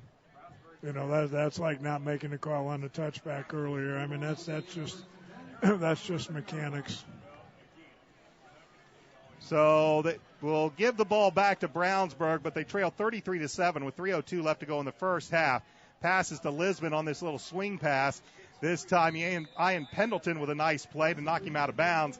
at about the 14-yard line. It's just a pickup of a couple of yards. And again, he's uncovered in their alignment, and the reason they can get away with that is because they're giving it up into the sidelines. He was wide open. From a blackboard point of view, that's the throw you make. They made the throw. Ian Pendleton was able to chase it down, and, you'll give up 4 yards. So it's a pickup of 2. They'll play the same play again. Same result. Pickup of about 2 or 3 yards to about the 20-yard line.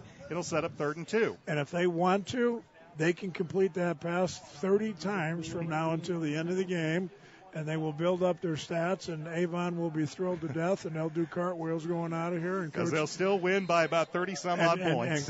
And Coach Bombi will be thrilled to death that that's what they chose to take.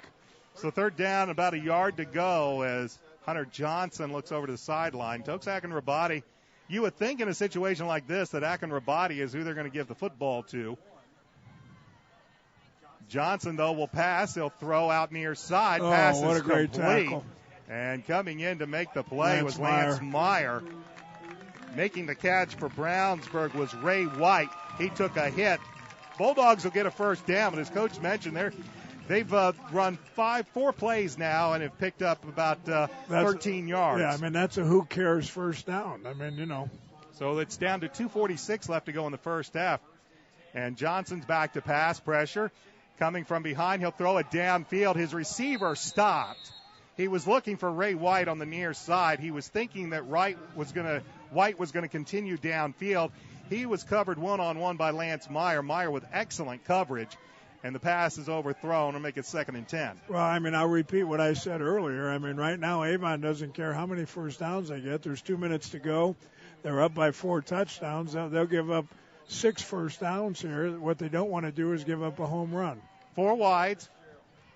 Play action. They'll send it to Lisman on the side again. And right now they're just kind of hoping Lisman will find that same magic. And now here's a penalty flag, which might have a late hit out of bounds. They're hoping that Lisman will find that same magic that resulted in that 26-yard touchdown. And they're going to say a blow to the head by Avon after the play. So, yeah, didn't see much. Didn't see much there. And it's evidently just a late hit, no targeting, just a simple late hit, but it's a big, big penalty. And right now, if you're Coach Mark Bless, that's about the only thing you're disappointed with. You've had a couple of defensive holding penalties. You've had a couple of other little minor penalties. We gave up the onside kick. And we gave up the onside kick. And that's about all you can really be upset with so far in this 1st half. But there is still 2 minutes and 32 seconds remaining. And they still have 56 yards to go. Johnson to Lisman, and right now, that is really who Hunter Johnson is focusing on. They're doing such a good job on Tyler Kurtz right now in coverage.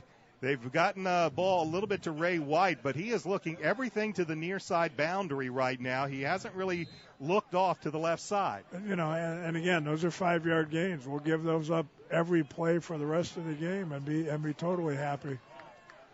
It'll bring up 2nd and 10. Pressure comes. And Akinrabadi will pick up some yards, moving the piles. Brody Good hanging on from behind, but it's a pickup of only 4 yards. It'll bring up 3rd and 6. This for right now, this plays right into Avon's hands. This is exactly what they're hoping will happen. Again, nickel and dime, that's fine. Just don't give up a touchdown. So the ball at the Bulldog 49-yard line as we approach the 2-minute mark left to go in the 1st half. Avon leading 33-7. Johnson and the Bulldogs with a big 3rd down.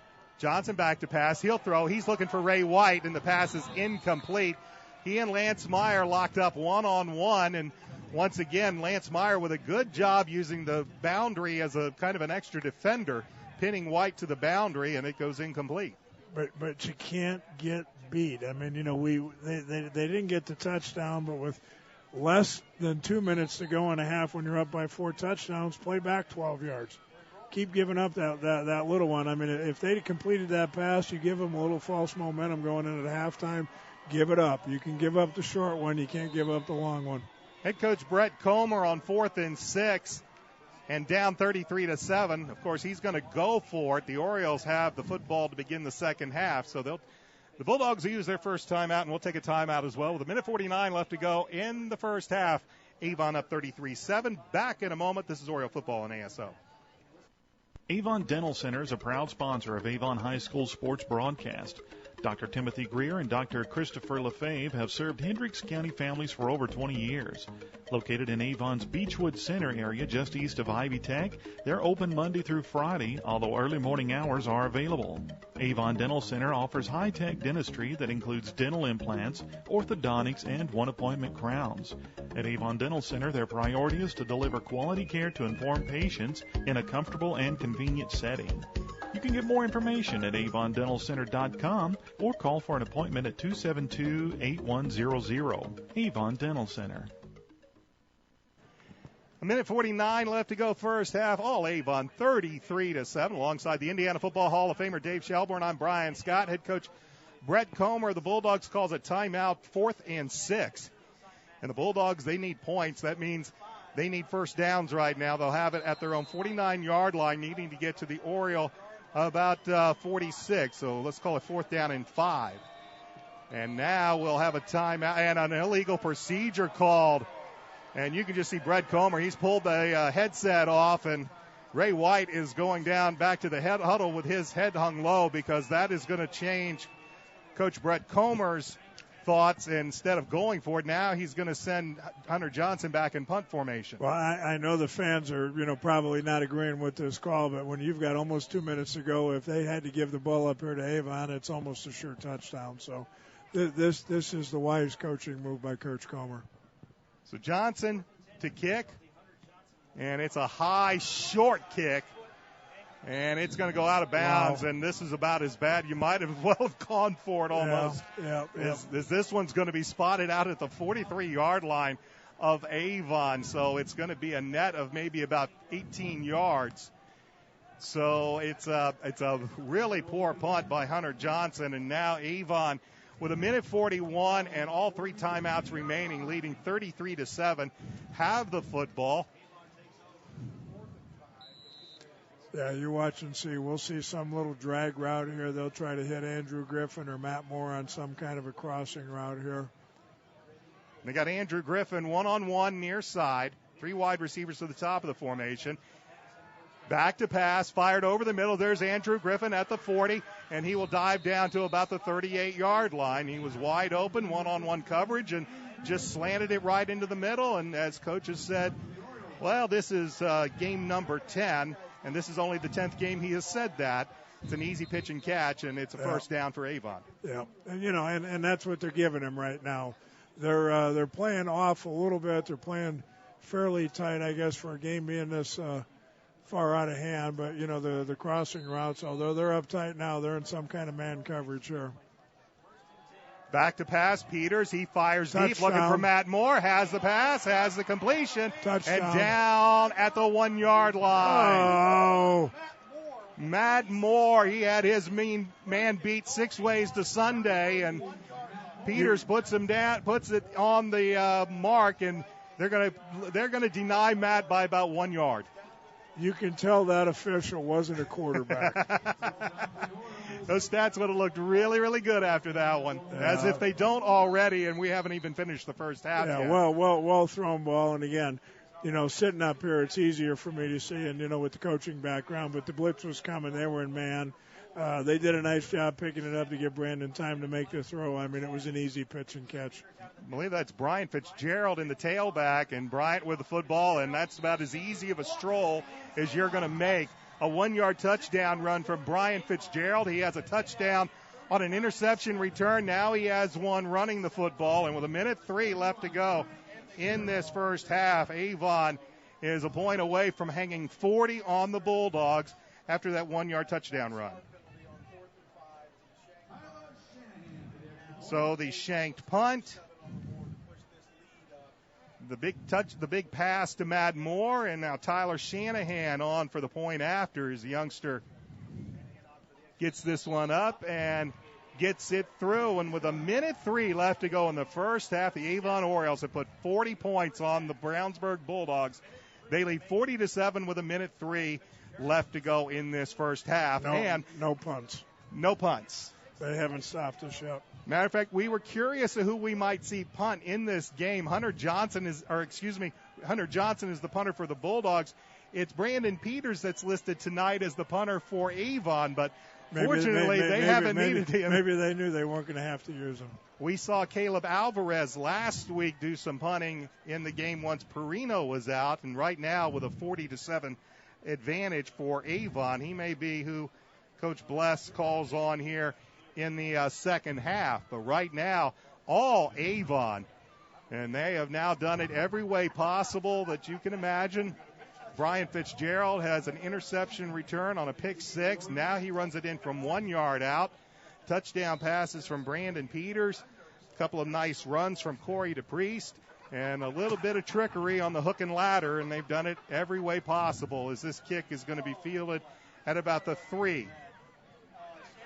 Coming up and brought down at the 15 on a rather pedestrian return by Jack Parker, and the Avon return team, or kickoff coverage team, down quickly. Matt Thompson again with the open field tackle. So 57.5 seconds. The Bulldogs have the ball in 2 timeouts, and this is the proverbial win-or-go-home game. So you're going to see, I'm sure we'll see how far Hunter Johnson can get the ball down the field. Well, the problem with it's not a problem of Hunter getting the ball down the field. It's whether or not he can get enough time to get it down the field. And again, more than likely they're going to be sitting pretty far back here anyway. Well, Tokes Akinrabadi, he takes the handoff, goes up a yard, and so far that is one thing that Avon has been. That wasn't him. So it was Akinrabadi, and he got stuffed for about a yard gain. So it'll be second down and 9 as he is.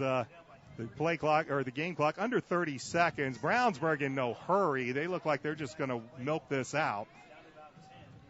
And they'll give it to Akinrabadi again. So Coach Comer is not going to take any chances down the field. He's going to let Akinrabadi run it twice as C.J. Hunt, who has really been doing a great job of stacking him up at the point of attack.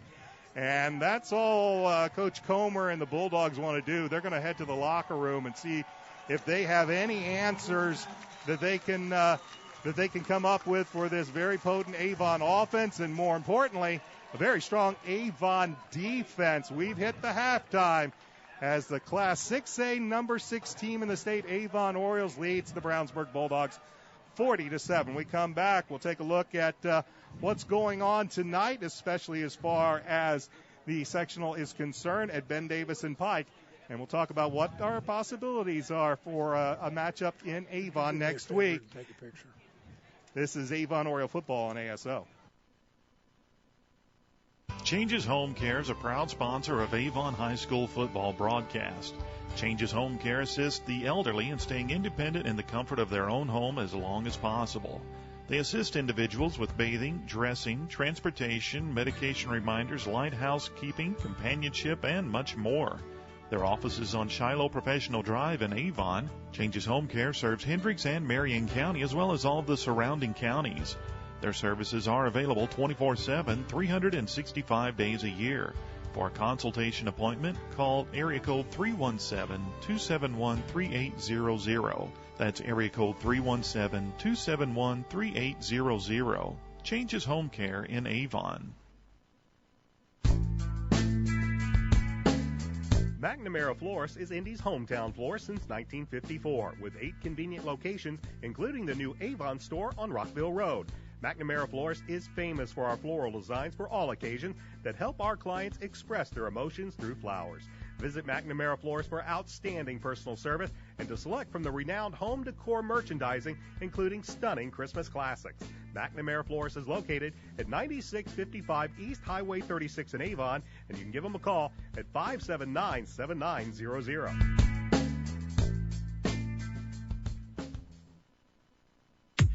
We'd like to thank Citywide Paving for their support of Avon football and our Avon football broadcast this year.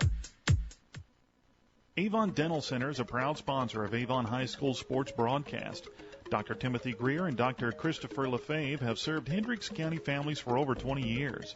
Located in Avon's Beechwood Center area just east of Ivy Tech, they're open Monday through Friday, although early morning hours are available. Avon Dental Center offers high-tech dentistry that includes dental implants, orthodontics, and one-appointment crowns.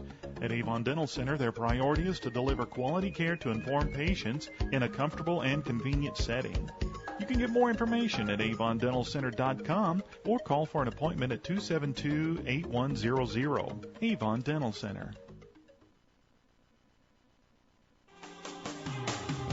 Avon has a rich wrestling tradition, and now Red Cobra Wrestling is proud to be a part of it. Opening last November, Red Cobra Wrestling offers training sessions run by nationally known coach Chad Red. Red Cobra Wrestling is located at 9233 East Highway 36 in Avon, across the street from Walmart and behind sidelines in the Red Brick Building. Red Cobra Wrestling offers sessions for all ages, including 3rd grade and under and 4th grade and up. Learn more about prices, class schedules, and information at RedCobraWrestlingAcademy.com. Reynolds Body Shop is a proud sponsor of Avon Football Broadcast. They are conveniently located at 4325 West Washington Street in Indianapolis, just 4 stoplights east of 465. Their phone is 317-243-2372, and they are open Monday through Friday from 7:30 a.m. to 5 p.m. Reynolds has been family-owned and operated for 30 years, specializing in collision repair. Reynolds Body Shop is also an insurance work specialist. Learn more about them on the web at www.reynoldsbodyshop.com.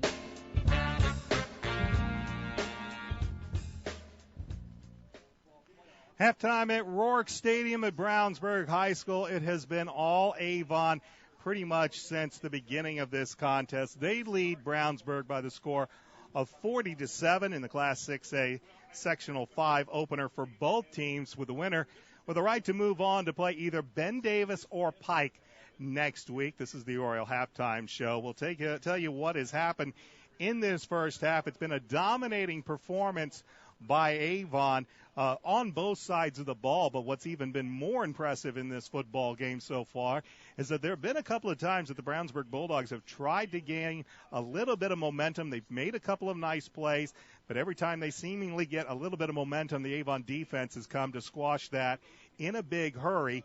We've watched the Bulldogs get a nice touchdown pass. They also recovered an onside kick immediately following that touchdown, but the Bulldogs defense held.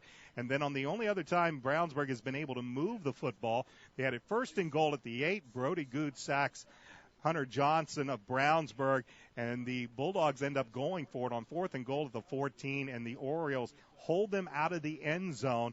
And like I said, just about every time Brownsburg seemingly has got a little bit of momentum, here comes Avon to just squash it. Let's tell you how this game has scored so far.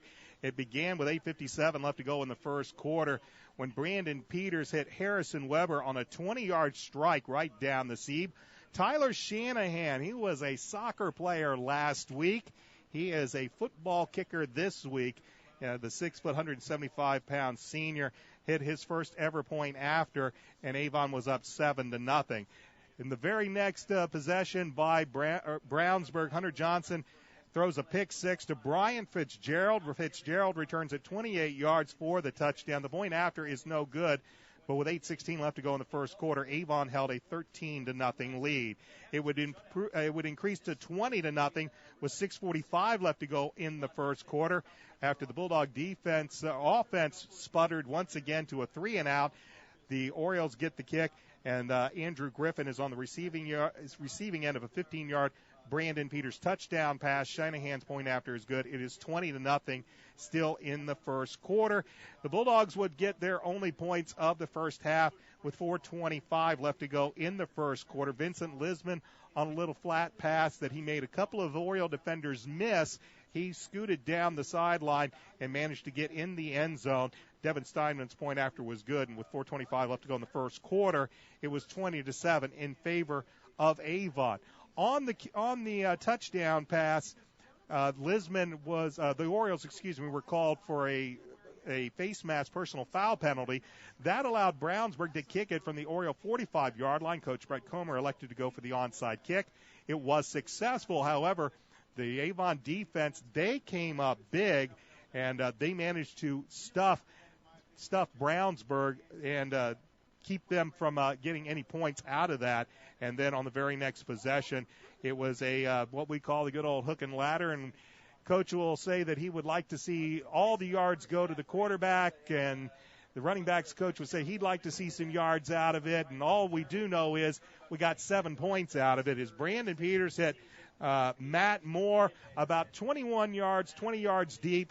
Moore hit Corey Dupriest, who was just kind of trailing the play, kind of unknown. He pitched it back. Dupriest took it the rest of the way. It covers 71 yards, but more importantly, it puts 6 points on the board. Actually, Shanahan's point after was no good, but with 3:25 left to go still in the first quarter, Avon had a 26-7 lead. They'd extend their advantage to 33-7 with 6:42 left to go in the second quarter. Corey Dupriest from 15 yards out after a nice long screen pass took it down to the 15-yard line. Dupriest from 15 yards out, and it was 33-7. And then the Orioles would put their last touchdown on the board with 1:03 left to go in the first half as Brian Fitzgerald ran it in from a yard out, and that's our score at halftime with Avon leading Brownsburg 40-7. Brian Fitzgerald, he's got a pick 6 in the book. He also has a rushing touchdown. Add that to make that his third pick 6 of the season. He also has now a kickoff return for a touchdown, a punt return for a touchdown. The only thing he hasn't scored right now is they haven't thrown him the ball. And I'm sure I bet they could. I bet you they've got that lined up maybe sometime in the second half, because that is the only way Bryant has not scored a touchdown this year is on a touchdown pass. Other than that, he has scored every way imaginable, and he's got 2 more scores tonight. Well, we know he can catch. I mean, he picked that ball right out of the air on the interception with his hands. It was it was like he was a receiver. And so Brian Fitzgerald, and again, this is so far first half, it's just been a continuation of what we've seen really the last 3 or 4 weeks in which Avon's offense, defense, and special teams have all come together and played exceptional football.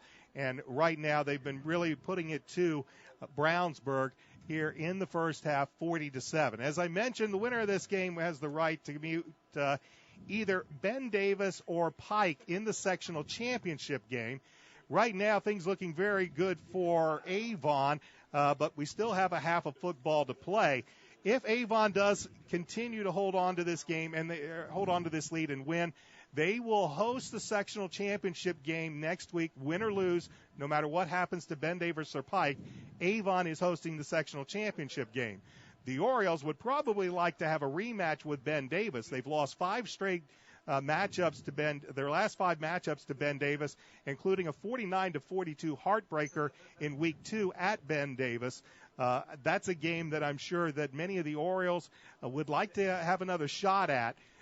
For Pike, they've beaten both Ben Davis and Brownsburg this year. They haven't played Avon, I believe, now in about 3 years. So it's been a while. Matter of fact, you have to go back to the last sectional championship game when Avon, I believe, was in 5A when Pike came to Avon and won that night. But it's been a big night for Avon here. The last we saw of any score at Ben Davis and Pike, it was like 7-6. I just got a text that Fishers is beating Southeastern by 17. And that was another big matchup tonight. Samuel and Southeastern, they ran through the Hoosier Crossroads Conference undefeated. You get past the season-opening loss to Carmel, and Southeastern had been playing some of the best football of anybody in central Indiana.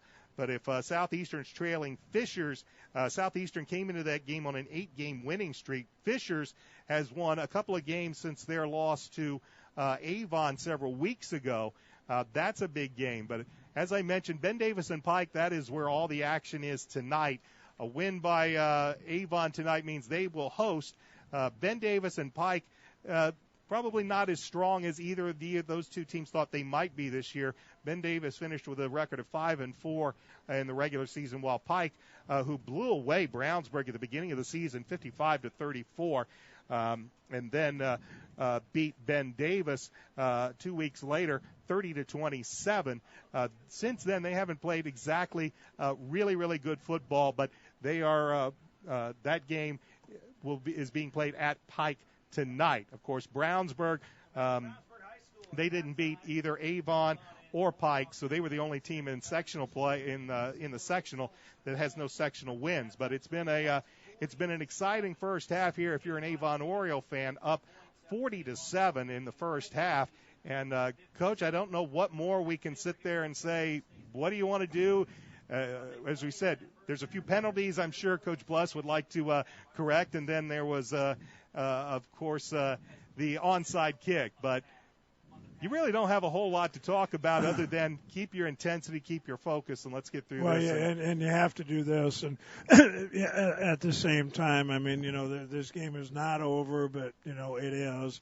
And I think a big part of it is they have to come out here in the third quarter and continue to execute and continue just to stay into the game emotionally and mentally. But, in the back of your mind, you're also sitting here right now thinking, we've got to get through this healthy. So, we've got to stay focused.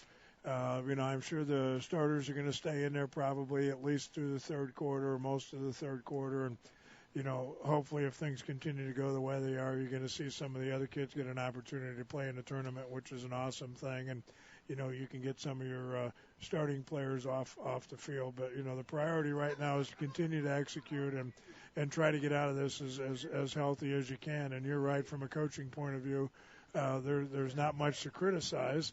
You want to be playing your best football at tournament time, and right now that's what Avon appears to be doing. And, as we mentioned, Brownsburg had been on a nice run here at the end of the year, so it's not like you caught them when they're down. They had a tough loss last week to Southeastern, who's really an outstanding team no matter what's happening tonight. But, Brownsburg had been on a roll, and, they've been putting up a ton of points against everybody this year. And, here Avon's held them to 7 points, and, really part of that, they were up 21-0. So, that's, the style of defense, not that we've pulled off a little bit, but when you're up by 3 touchdowns, you're willing to give up some of the underneath stuff, like I mentioned, most of the first half. But, for a half, if the coaches had sat down and drawn this up, I'm not even sure that they would have, drawn up a 40-7 first half. And again, we haven't punted offensively. We've been outstanding. One drive, and again, in a game like this, which is fine, but the two big plays by the defense on fourth down really turned the tide and took Brownsburg out of the game if they were ever really in the game. But that would have at least given them a little hope early in the first quarter where they would have had an opportunity to possibly come back. But right now, Brownsburg defense, I mean, they just don't have an answer. And Avon has so many weapons, and I haven't seen the stats, but Matt Moore's got to be close to 15 receptions here in the first half. I mean, he just has been unstoppable, and they've spread the ball around and mixed things up offensively. And for the most part, Avon's offensive line has just really dominated. And one of the, if you want to call it the bright side so far, that especially that we're seeing a young player that wasn't playing football all season long. He's thrust into, listen, son, you're going to play in the IHSAA football tournament. This is your first football action, and he's getting plenty of practice tonight. He is, but I mean, he's a big-time athlete. He's an outstanding soccer player, so it's not like he hasn't been in competition. It's not like he hasn't been in, in stressful situations. And yes, it is a different sport, and yes, I'm sure he's, got some butterflies, and the heartbeat's probably beating a little bit faster than it would during a soccer game, but it's not like he's not a great athlete, and it's not like he's not an outstanding competitor. He's been a dominant player in one of the top soccer programs in the state of Indiana his entire career. Well, we want to thank our friends from 1070 The Fan that are also broadcasting this game on the radio tonight as they pass along the score that Pike is leading Ben Davis 20-13. I believe that is at the half. Again, irregardless of what happens in that game, whether it's Ben Davis or Pike, Avon wins tonight. The sectional championship game will be at Hendricks Regional Health Stadium next week at Avon. Things would only change if Brownsburg manages to pull off some type of miracle. They would have to go on the road if they were to play Ben Davis. They would host a game if they had to play Pike. But right now, the Bulldogs would need some kind of miracle right now to have that to happen. So it's with still 24 minutes of football left to play. Right now, Avon looking at hosting the sectional championship game next week at Hendricks Regional Health Stadium. Of course, Audio Sports Online will be there with all the action with Coach Dave Shelbourne and myself next week. We are going to take a timeout, and then we'll have second half action from Roark Stadium at Brownsburg. All Avon in the first half. They lead Brownsburg 40-7. Back after this. This is Oriole football on ASO.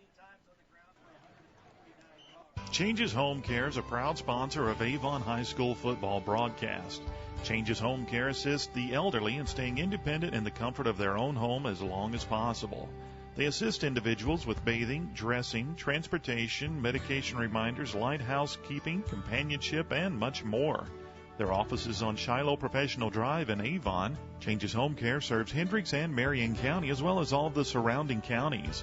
Their services are available 24/7, 365 days a year.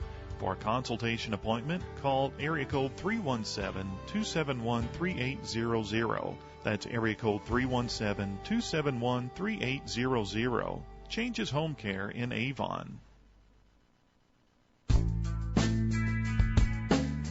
McNamara Florist is Indy's hometown florist since 1954, with 8 convenient locations, including the new Avon store on Rockville Road. McNamara Florist is famous for our floral designs for all occasions that help our clients express their emotions through flowers. Visit McNamara Florist for outstanding personal service and to select from the renowned home decor merchandising, including stunning Christmas classics. McNamara Florist is located at 9655 East Highway 36 in Avon, and you can give them a call at 579-7900.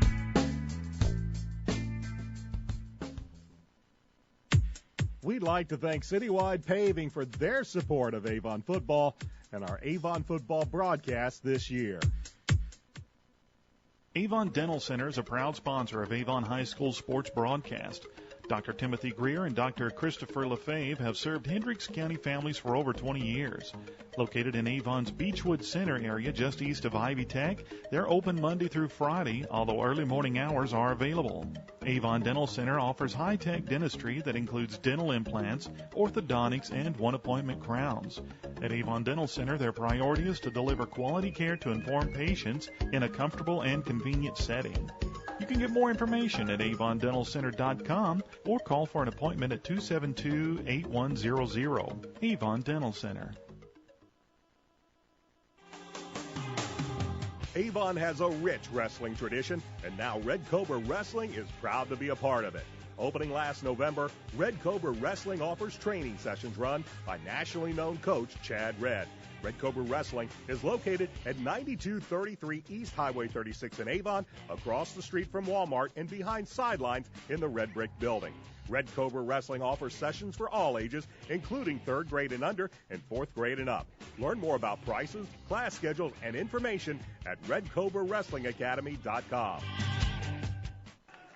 Ready for second half action here at CF Roark Stadium, home of the Brownsburg Bulldogs, and it's been all Avon Orioles as they lead the Bulldogs 40-7. Alongside the Indiana Football Hall of Famer Dave Shelbourne, I'm Brian Scott. A very impressive first half for Avon, as we mentioned during the halftime report, doing it via the offense and defense and special teams. Brian Fitzgerald with a pick six and a 1-yard touchdown run. Brandon Peters with a couple of touchdown passes.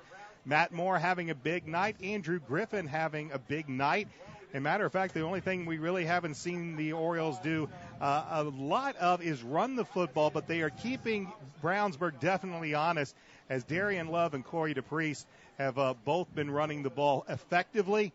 Of course, the Orioles got that big screen pass to DePriest that covered about 50 yards, and then Corey ran it in on the very next play from 15 yards out. So the Orioles have hit big on that screen pass a couple of times tonight. They're getting very effective running from both Darian Love and Corey DePriest. Of course, DePriest also involved in that hook and ladder play that resulted in a score. So everybody doing their jobs tonight.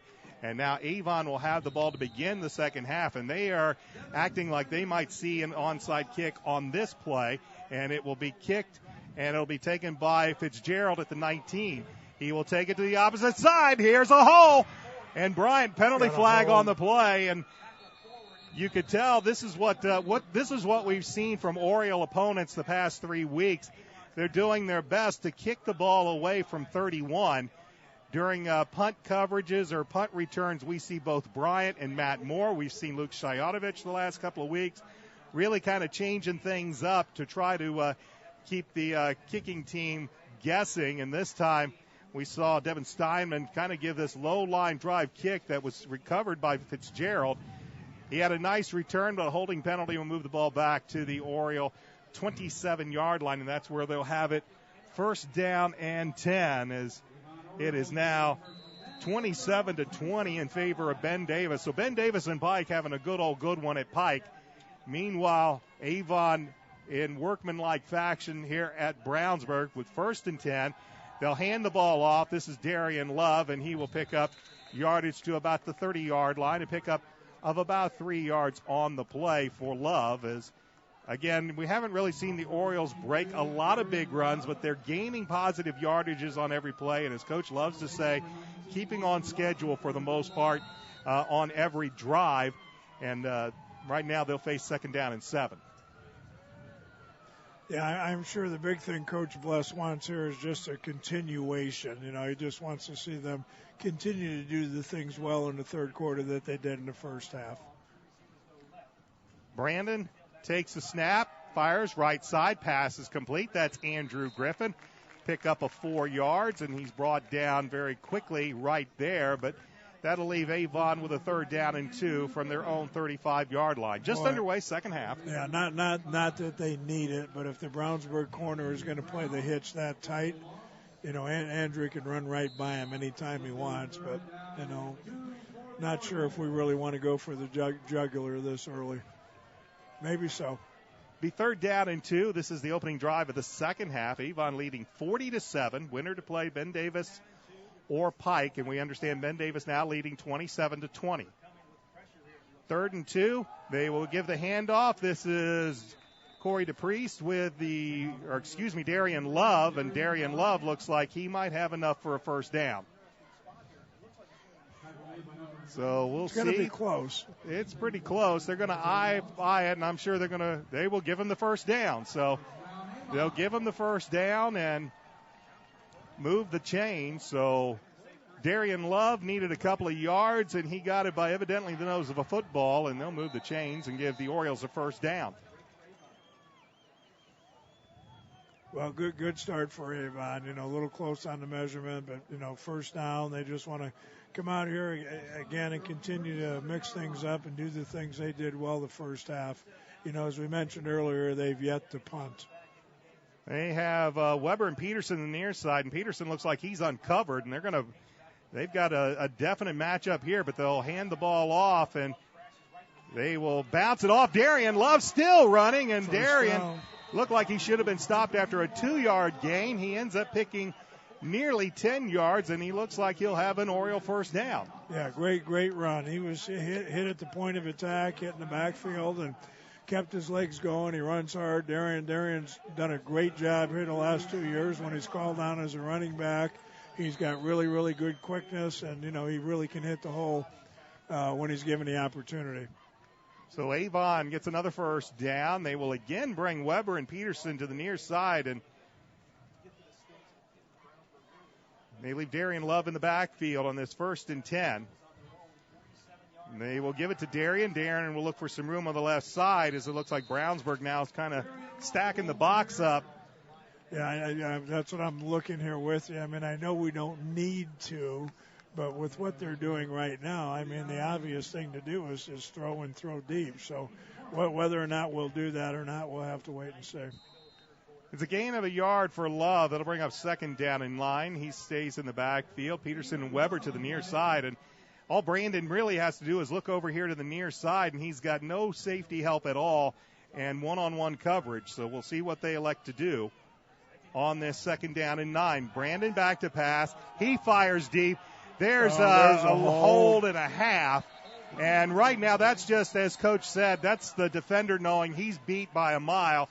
And it's easier to give up the 10 than it is the touchdown. And there's no doubt about it. Brandon probably had Andrew Griffin on an easy score there. Yeah, he was just motoring past him when he just reached out and tackled him. And again, 15 yards is better than 60 yards. So the 10-yard holding penalty will march the ball into, well, they'll call it actually pass interference. They'll call it the pass interference, not holding, but either way, it's a big play and moves the ball down into Bulldogs territory at the 37-yard line, and Avon has it 1st and 10. So once Brownsburg started stacking the box, as Coach said, Avon's going to loosen them up a little. Now they'll bring a safety back for some help. But they're still in man coverage. So 1st and 10, Bulldogs show blitz. And they'll hand the ball off. Here's Corey DePriest on the run to the 20, to the 15, 10, 5, touchdown. Corey DePriest from 37 yards out. He just blew right by on an excellent blocking by the Avon offensive line, and before the Bulldogs defensive secondary could react, he was past them as well. Yeah, and then, again, they look very deflated. It's very early in the third quarter here for this to be happening, but I mean this is just an offensive clinic for Avon. I mean they're just flawless. They're running, they're blocking, they're catching, they're throwing. It seems like whatever play they want to run, it's successful. Tyler Shanahan, little stutter step, but he gets the extra point through. And with 8:37 left to go, third quarter, Avon up on top by 40 at 47-7. Back with a kick in a moment. This is Oriole football on ASO. Reynolds Body Shop is a proud sponsor of Avon football broadcast. They are conveniently located at 4325 West Washington Street in Indianapolis, just 4 stoplights east of 465. Their phone is 317-243-2372, and they are open Monday through Friday from 7:30 a.m. to 5 p.m. Reynolds has been family-owned and operated for 30 years, specializing in collision repair. Reynolds Body Shop is also an insurance work specialist. Learn more about them on the web at www.reynoldsbodyshop.com.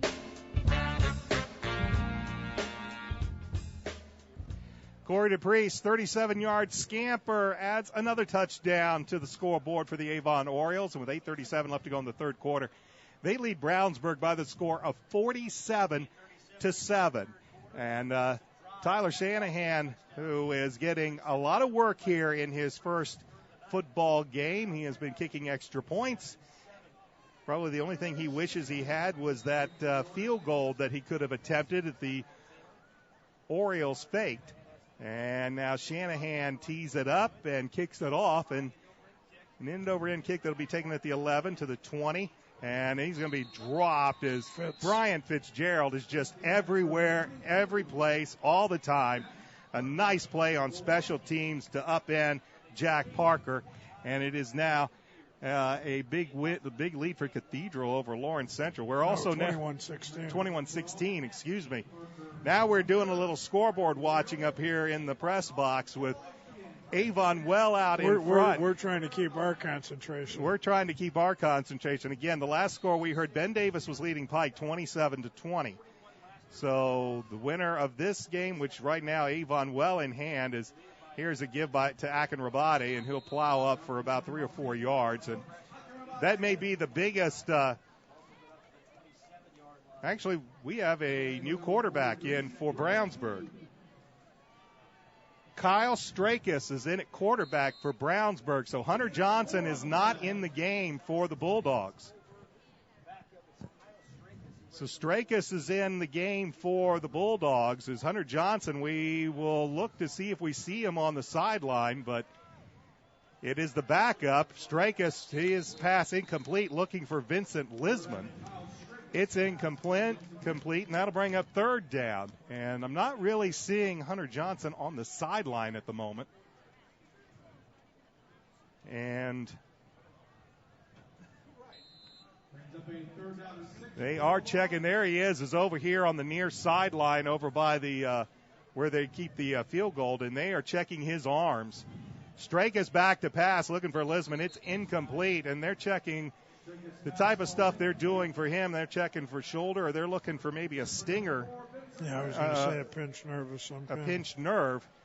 I've had 3 cervical fusions. I've had that test many a time, and they are checking his strength out right now. And his you could do a clinic. He is. He doesn't look like he's convincing people too much either. It's a 3-and-out right now, as they will have also a different punter, with Johnson normally being the punter. And this ball is blocked the second time. And it's still loose. Did not see who picked it up, but it's in the end zone. Matt Thompson. Another block kick, the second block punt of the night. And it's a touchdown. And believe you say Matt Thompson recovered the football. Well, I think he was the first one there. He was having a little trouble picking it up, but somehow or another he was able to advance it legally into the end zone, where I think they're saying Brody Good. Brody Good was the man that so it's another special teams play. Here's Shanahan for the point after, and 54-7. That's our score, and that's all you need to know. With 7:45 left to go in the third quarter, back with a kick in a moment. This is Oriole football on ASO. Avon Dental Center is a proud sponsor of Avon High School sports broadcast. Dr. Timothy Greer and Dr. Christopher Lefebvre have served Hendricks County families for over 20 years. Located in Avon's Beechwood Center area just east of Ivy Tech, they're open Monday through Friday, although early morning hours are available. Avon Dental Center offers high-tech dentistry that includes dental implants, orthodontics, and one-appointment crowns. At Avon Dental Center, their priority is to deliver quality care to informed patients in a comfortable and convenient setting. You can get more information at avondentalcenter.com or call for an appointment at 272-8100. Avon Dental Center. I believe Matt Thompson got the block. Brody Good got the recovery. And the Orioles, well, they've got another 7 points, and they now lead Brownsburg 54-7 with 7:45 still remaining in this third quarter. Alongside the Indiana Football Hall of Famer Dave Shelbourne, I'm Brian Scott. Hunter Johnson, we saw being checked out on the sideline, obviously for a pinched nerve in the neck. As Shanahan's kick is this one's going to get in the end zone on a nice kick from Tyler Shanahan. And it will once again be Kyle Strakis that heads to the field for the Brownsburg Bulldogs. Hunter Johnson, he is on the sideline. He is holding a football, but they have evidently told him he is not going back in.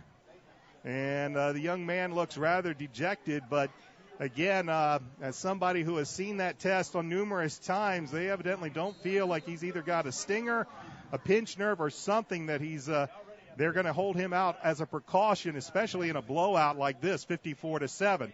Here's the end around. They'll hand it off, and getting the ball on the sweep was Vincent Lisman, who's really been, when you take a look at the bright spots tonight offensively for Brownsburg, he's about the only player who has been able to get up some chunk yardage tonight. And right now, the Bulldogs looking for any way they can get the ball in his hands. And they will pick up the first down on the sweep. It's a pickup of an 11 yards as, again, the sophomore Kyle Strakis into the game. So 4 wide outs. The give is to Akin Rabati. He looks for some room. He gets out of a tackle by Matt Thompson. And that just shows you how strong that young man, Akin Rabati, is, as he managed to shed a tackle from Matt Thompson. And it's a pickup of about 8 on the play. Levi Hawk came in to finish off the play, but it'll be 2nd down and 2 for Brownsburg from their own 39-yard line. Again, back up Kyle Strakis into the game, and high snap, he manages to get on the ball before Brody Good could land on either the ball or him. Brody decided to just land on both, but it's a loss all the way back inside the 30. They'll spot him down at the 31-yard line. It'll be 3rd down and 10. Yeah, well, this is a head coach's nightmare. I mean, I feel badly for Coach Comer. I like him a lot. I think he's a great football coach. But, nights like this don't come along very often, for great programs like Brownsburg. But, tonight is just really a disaster. You hope nobody gets hurt. You hope your kids hang in there, and you just tee it up and come back next year and do the best you can. Akin Rabati's going to pick up a few yards, but not nearly enough, and that's going to bring up 4th down. And the punt team will come onto the field for Coach Comer, who's not only lost his starting quarterback, he's also lost his starting punter. And Strakis will go back also to do the punting duty.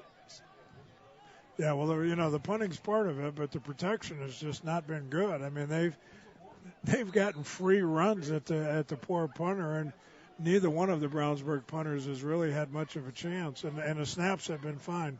Luke Shayatovich now back with Bryant Fitzgerald. High snap. Strakus with a little pooch punt that Shayatovich will call a fair catch at the 46-yard line. And Avon has the ball once again. They've put up 2 touchdowns in this third quarter as Corey DePriest on a 15-yard run and then a block punt, or 37-yard run, and then a block punt recovered by Brody Good in the end zone for the other touchdown. And now Orioles back in business, 1st and 10 from their own 46-yard line as Chad Carmichael is in the game. Drew Panky Wallace is in the game. And Cameron Meisner is now into the game for Avon. So now both starting quarterbacks out. But for Avon, this is because they are up by a ton, as Darian Love will get the ball and run it up the field for about 2 yards. And actually, he will go to the sideline to get the next play. So now Coach Bless up 54-7 with the thoughts of Ben Davis or Pike on the horizon. He's going to give Cameron Meisner some time. He said we saw Chad Carmichael in, Drew Panky Wallace. Well, these are great moments for the kids. These are great moments for the coaches. These are kids that work just as hard as the starters, don't normally get an opportunity to play in a ball game of this stature, and here they are in a sectional game against their arch rival, and they're going to get to play. It looks like a full quarter and a half. Darian Love just straight up the middle, a pickup of about 3 to the midfield stripe. It'll bring up about 3rd down and 6 for Avon as the clock moves at 4:37 left to go third quarter. All Avon. It's been that way since the very beginning of the game. Only a Vincent Lisman touchdown as he made a nice run down the sideline is the only thing that the Bulldogs have to look up at the scoreboard for. That lone 7, 54-7, all Avon. And we got movement on the left side of the Avon line that'll push him back 5 yards. Is also starting to see a few other people. Well, Nick Shoemaker, that was on he Nick. is, but there are some subs in, and that's good to see. Yeah, you've got Lozano's in a tight end now for Matt Moore. Ryan Dickinson, starting center, still in there. Ryan's had a nice season this year. He's shotgunning most of the time and, having to make some calls up front. He's had a good, solid season for Avon. So it'll be 3rd down, called at 11 at the ball at the 45-yard line. Meisner back to pass, fires. He has Jordan Peterson at the 40, to the 35, 30, 20, and Jordan Peterson is gone. Cameron Meisner, 55 yards to Jordan Peterson. And now you've got not only the first teamers doing well, now you got the second teamers doing well, too. Well, that's great for both of them. Jordan Peterson's had a nice season. He's not a primary receiver.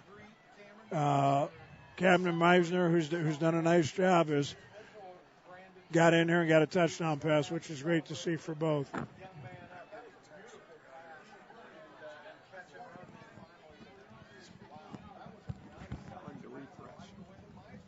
So Cameron Meisner to Jordan Peterson for 57 yards.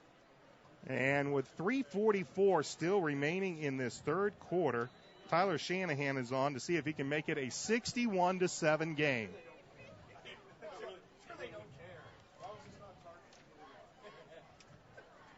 Shanahan gets the kick up. He gets it through, and that puts the 61st point on the board with 3:44 left to go. Third quarter, all Avon. We'll have the kick right after this. This is Oriole football on ASO. Changes Home Care is a proud sponsor of Avon High School football broadcast. Changes Home Care assists the elderly in staying independent in the comfort of their own home as long as possible. They assist individuals with bathing, dressing, transportation, medication reminders, light housekeeping, companionship, and much more. Their office is on Shiloh Professional Drive in Avon. Changes Home Care serves Hendricks and Marion County as well as all of the surrounding counties. Their services are available 24/7, 365 days a year. For a consultation appointment, call area code 317-271-3800. That's area code 317-271-3800. Changes Home Care in Avon.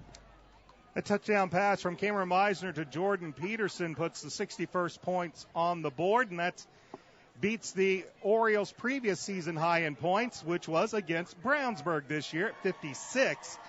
So now Avon with the most points they've scored all season long, and they still have 3:44 left to go in this third quarter. And we've yet to punt. And they have still yet to punt. Which may not be a good thing if it's a new punter. If they need to try somebody out, it might not be bad to let them punt in competition. Again, we saw Caleb Alvarez last week come into punt, and he's gotten, of course, quite a few punts in JV action as there was a penalty on the play. That moved this ball kickoff back to the 25-yard line. Parker will take it at the 13 or at the 16. There's a hold. And he will My goodness. be taken down by Chad Carmichael at the 36-yard line. No penalty flag. There was a penalty flag in the end zone evidently after that last play. That pushed the Orioles back to kicking it off at 20 from the 25. So that's the best kick return that Brownsburg has had all night due to the field position. And they'll have it 1st and 10 on their own 36, but they'll have it with their backup quarterback, Kyle Strakus. Hunter Johnson's night is obviously done with. And now, if you're Coach Comer, you're also going to get some kids in and playing in this football game. But Toksak and Rabati remains the one constant, and he will rumble over the left side for a pickup of 4 up to the 40-yard line. Yeah, we've got Darnell Tolliver in the secondary. Davian Porter is in the secondary. Trying to see who else we have in there. Ian Pendleton has been playing some. He's in. So getting some, especially in the secondary, getting some valuable experience with both Davion Porter and Darnell Tolliver both in. Ian Pendleton also in there at DB. Yeah, plus they're both seniors, so it's good to get those seniors in there. Here is Akin Rabate, and he's going to dance a little bit, but he's only going to gain about a yard. And then this has been a fantastic night for the Avon defense, holding in check a very, very talented, strong tailback. There are a few teams that have been able to keep Akin Rabate from racking up serious yardage, and right now the Orioles don't want to jinx them, but they're doing a very good job so far tonight. Yeah, I mean, it's tough to find any fault with the defense. They gave up one drive, but it was a nickel and dime drive, and really their kid made just a great run on a play that was well covered. And other than that, I mean, Avon's defense just dominated almost as much as the offense. Strakus, he completes his first pass of the game, and he does so to Vincent Lisman. Matt Thompson there to push him out of bounds right at the sticks, but they'll credit Lisman with enough yardage for the first down up to the 46-yard line. And 1st and 10, Brownsburg, clock moving or stopped with 2 minutes and 10 seconds remaining in the third quarter, 61-7. As Avon, we can now fairly well assume they will be back at Hendricks Regional Health Stadium next week. Here's Akin Rabati. He eludes a tackler, and there's one of those strong runs that he is known for, and also one of those very strong runs that made him a top recruit, and he will be headed to Iowa next year. So, Big Ten fans, you're not done seeing Tokes Akin Rabati. You're also not going to be done seeing Brandon Peters either as he goes to Michigan. So, Brownsburg and Avon fans will be seeing plenty of those two players over the next 4 years. Yeah, it's too bad we can't carry some of these points over to next week, because right now, I mean, really, we're just running out the clock for both teams and giving some players an opportunity to play that might not ordinarily get to play. Strakus looked for a receiver on the far sideline. That was Tyler Kurtz, and Strakus, the sophomore, did show a bit of an arm there. Got that ball down the field, but nobody there to catch the football, and will bring up third down and short. Yeah, nothing serious, but I saw Scott Campbell limping just a little bit on the way back. It looks like Kurtz is still out there as a wide receiver. They've got Lisman, Eli Johnson, They've got White and Kurtz all starting skill players. But there's Toksak and Rabati with one of those runs that he rips up a big chunk of yardage down to about the Avon 26-yard line. So Akin Rabati with a good hole at the point of attack and running right through the Orioles defensive secondary takes it down to the 26-yard line, and the Bulldogs will have it 1st and 10 with 1:13 left to go in the third.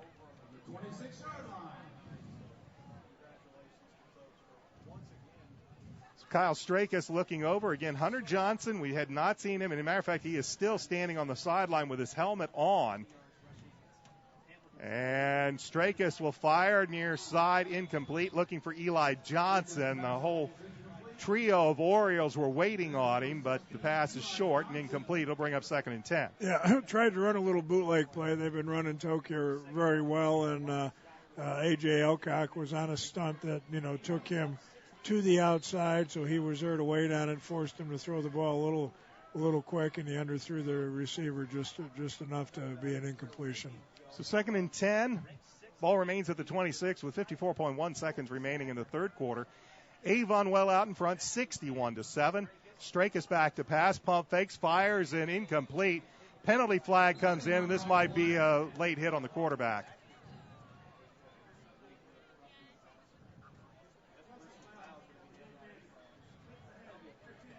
And they'll call a late hit to the head against Avon. So second time we've seen that, maybe the third time we've seen that tonight.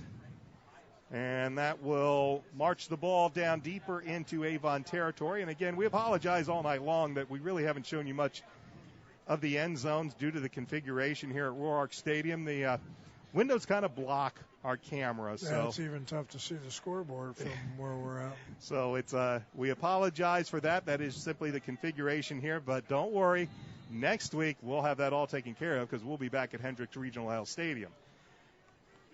Strakus on this 1st and 10, ball at the 11. They'll bring a man in motion. They will pitch it to Lisbon, and Lisbon, they tried that once before, and Davion Porter did a nice job of staying in on that play.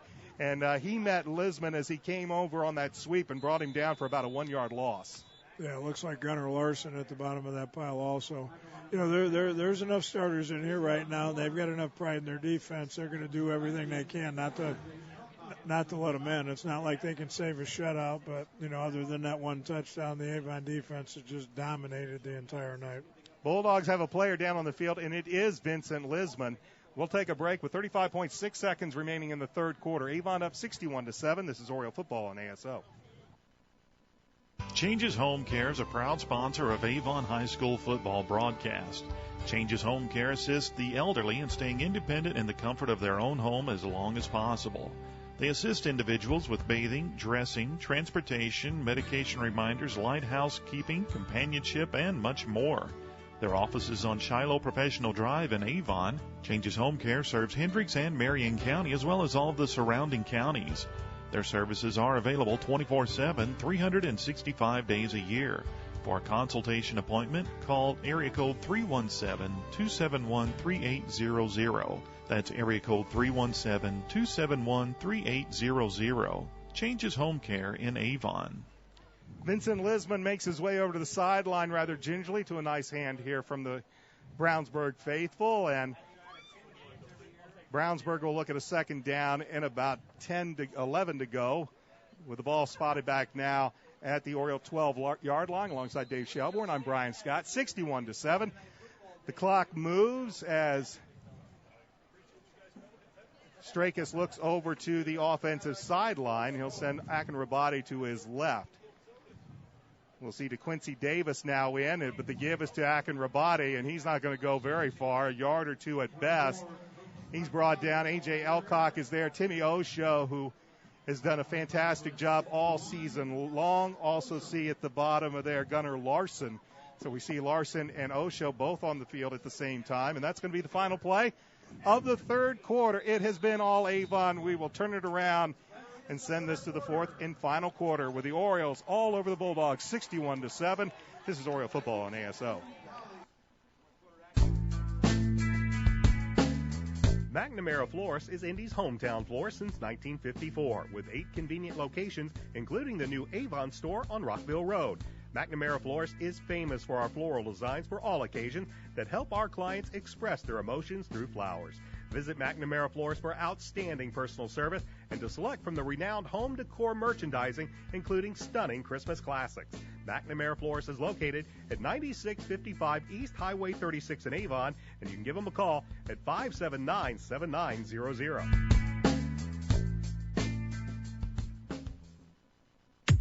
We'd like to thank Citywide Paving for their support of Avon football and our Avon football broadcast this year. Class 6A Sectional 5 opener at Brownsburg tonight between the Avon Orioles and the Brownsburg Bulldogs. Second time these two teams have met this season, and the return matchup going pretty much the same as the regular season matchup did, except even better for the Avon Orioles. They lead 61-7 as we begin the fourth quarter. Alongside the Indiana Football Hall of Famer Dave Shelbourne, I'm Brian Scott. Brownsburg will have it third down, about 10 yards to go. They can get a first down if they can get it down to about the 1-yard line. As Kyle Strakis, who's been playing the entire second half, is back to pass, fires over the middle, pass incomplete. Great play there. I believe that was Darnell Tolliver in coverage as he was matched one-on-one over there on the outside against Eli Johnson. Nope, that is Ray White. And it'll bring up fourth down. Yeah, great coverage. Stayed with him all the way. Reached his hand in there as the ball was delivered and kept him out of the end zone.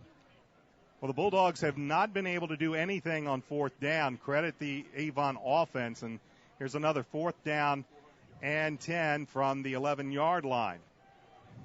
Strakis back to pass, fires, looking for his man, and it's incomplete. Looking for Eli Johnson.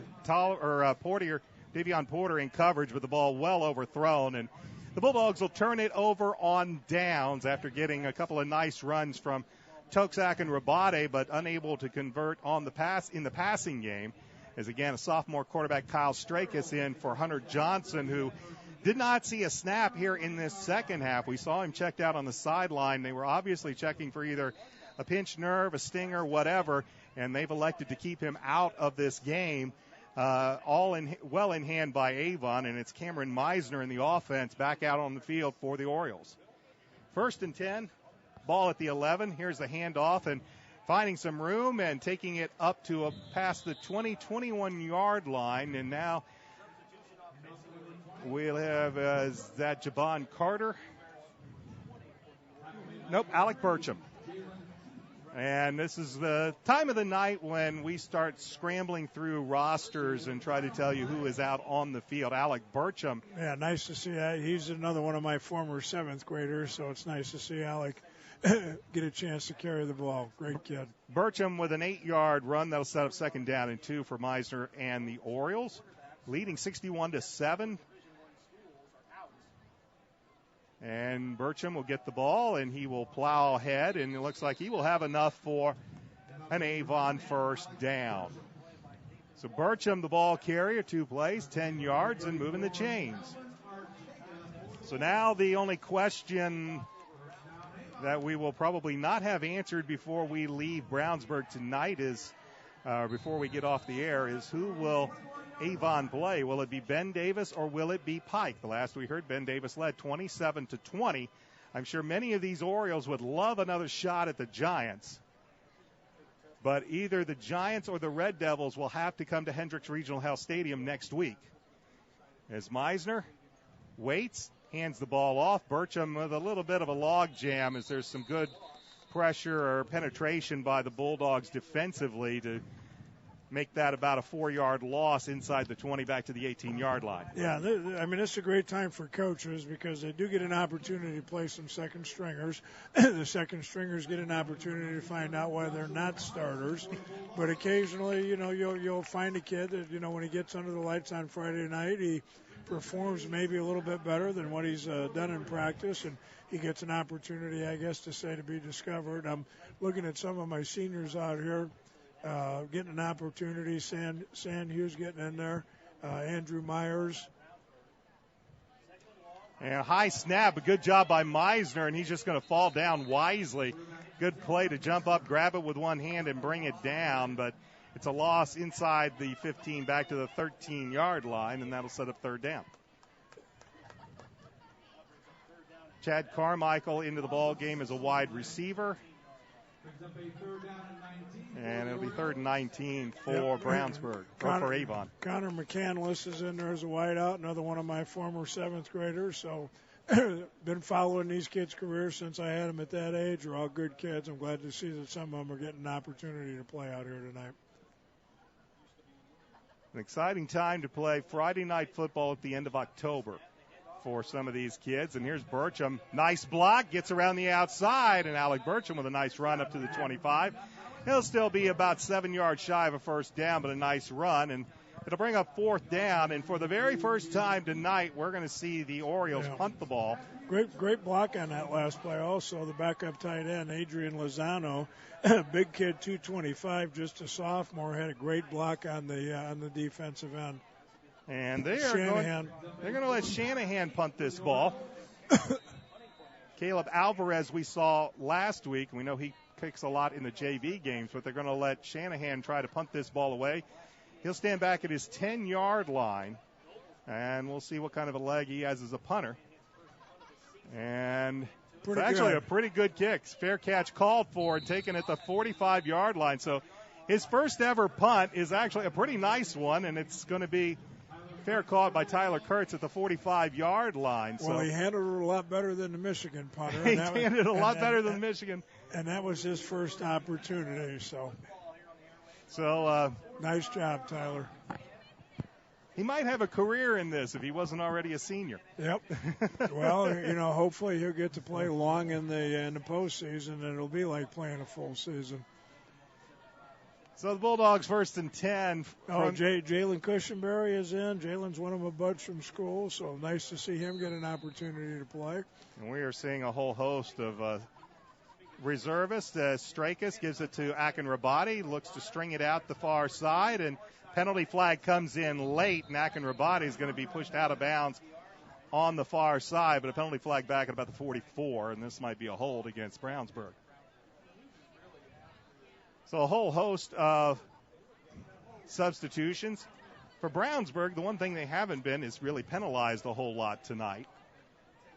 Granted, they've only had a couple of extended drives. They've given up a couple of defensive penalties. We think of the defensive holding on Andrew Griffin after the defender was burnt badly, but. Well, and, we're up here in the stands, and hopefully whatever injury Hunter Johnson has, hopefully it's just a minor one, and holding him out here the second half is a precautionary thing. He's a great player, he's a great kid, and he's got an outstanding future ahead of him, not only next year as a senior here at Brownsburg, but also in his collegiate career at Tennessee. And it's also a very wise move. If it is some sort of nerve or spinal injury, no sense in chancing it here. Strakus, play action pass, fires downfield off the fingertips of Tyler Kurtz. And actually, if they could have hooked up on that would have been a big play for the Bulldogs, because Kurtz was wide open and running in the defensive secondary. Strakus just couldn't get it to him in stride, and it falls incomplete. Yeah, not a badly thrown ball, but not a perfectly thrown ball either. It was catchable. It would have taken a really outstanding catch. Again, not a terribly thrown ball, but not thrown exactly where it would have been an easy reception for the receiver.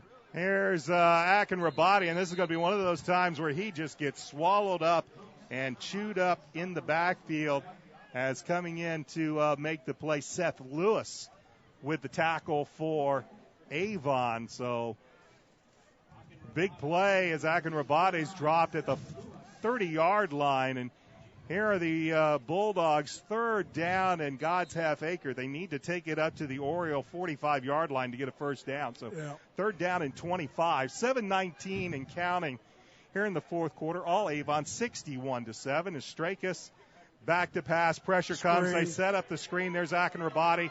He hit the 30. He'll make a move, and he'll make one man miss, and now he's got a blocker ahead. He is running down the near sideline, looking to get him pushed out, and he will be knocked down inside the 5.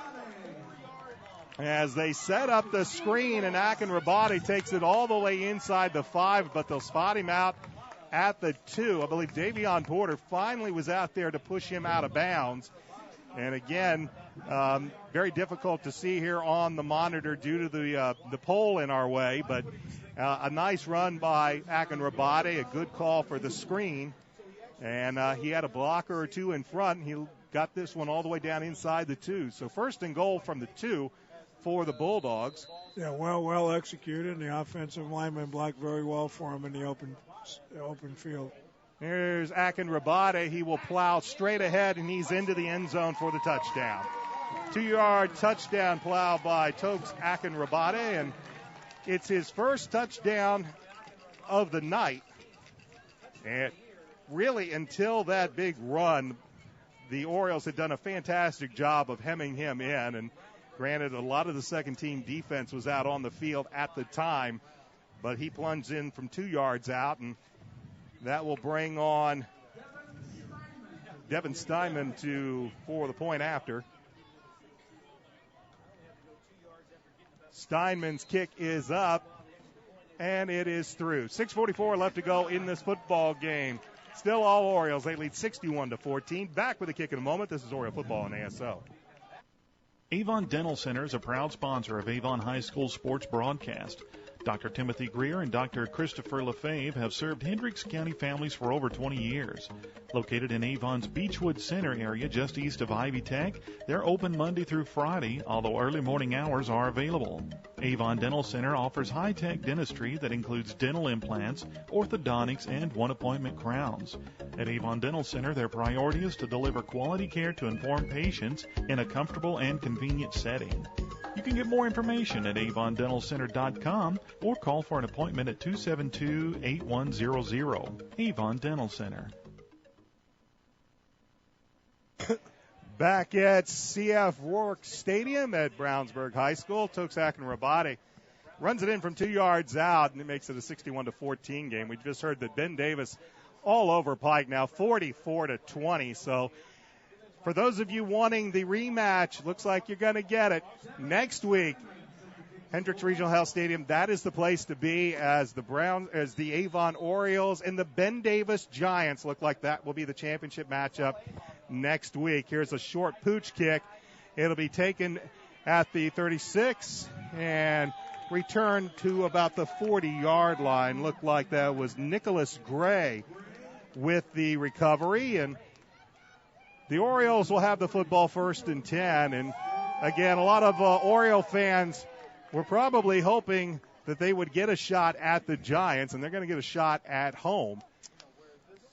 A strip fumble and a return with less than 2 minutes away in week 2 when Avon looked like they were going in for what was likely the go-ahead score.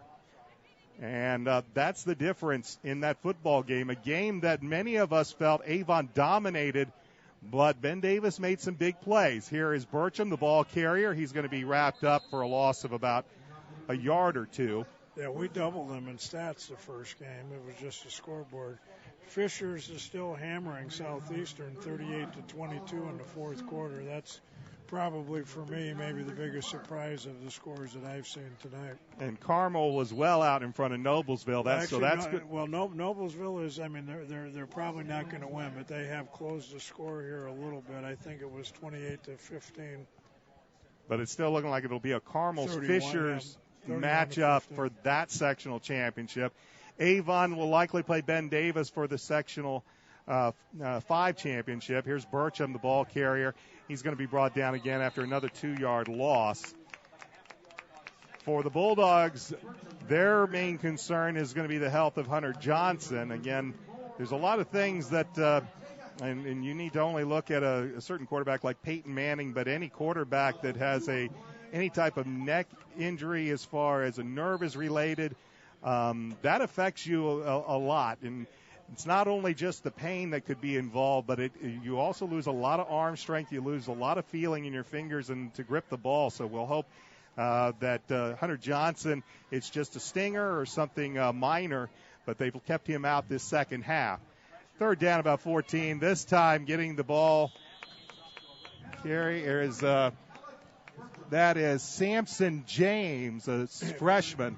He's a ninth grader. He's the younger brother of Montez Robinson, Armand Daniel, and Elijah Daniel.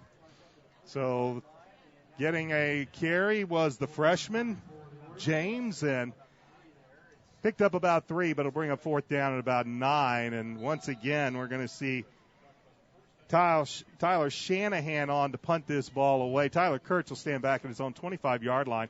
Clock moving, 4:35 left to go in this game as the Orioles have played second and third teamers almost exclusively since the middle of the third quarter. High snap, and Shanahan gets it away. Another high kick, and it's going to take a Avon bounce. Kurtz will let it go, and it will be down inside the 30-yard line at about the 28-yard line, and that's where the Bulldogs will take over. So we've watched Ben Davis, if they go on to win that game against Pike, and I would assume that game is probably in the fourth quarter by now, so they would have to have a monumental collapse here. Though we've seen stranger things with Ben Davis and Pike the last few years. But I don't think they quite have the personnel that they did that magical few years ago either. It'll be a big game at Hendricks Regional Health Stadium next week for the sectional championship, as Strakus and the Bulldogs, is a pass that's incomplete, threw it out to the right side looking for, I believe that's DeQuincy Davis for the Bulldogs. Pass is incomplete. That'll bring up second down and 10. And it looks like Toksak and Rabati's night is also done.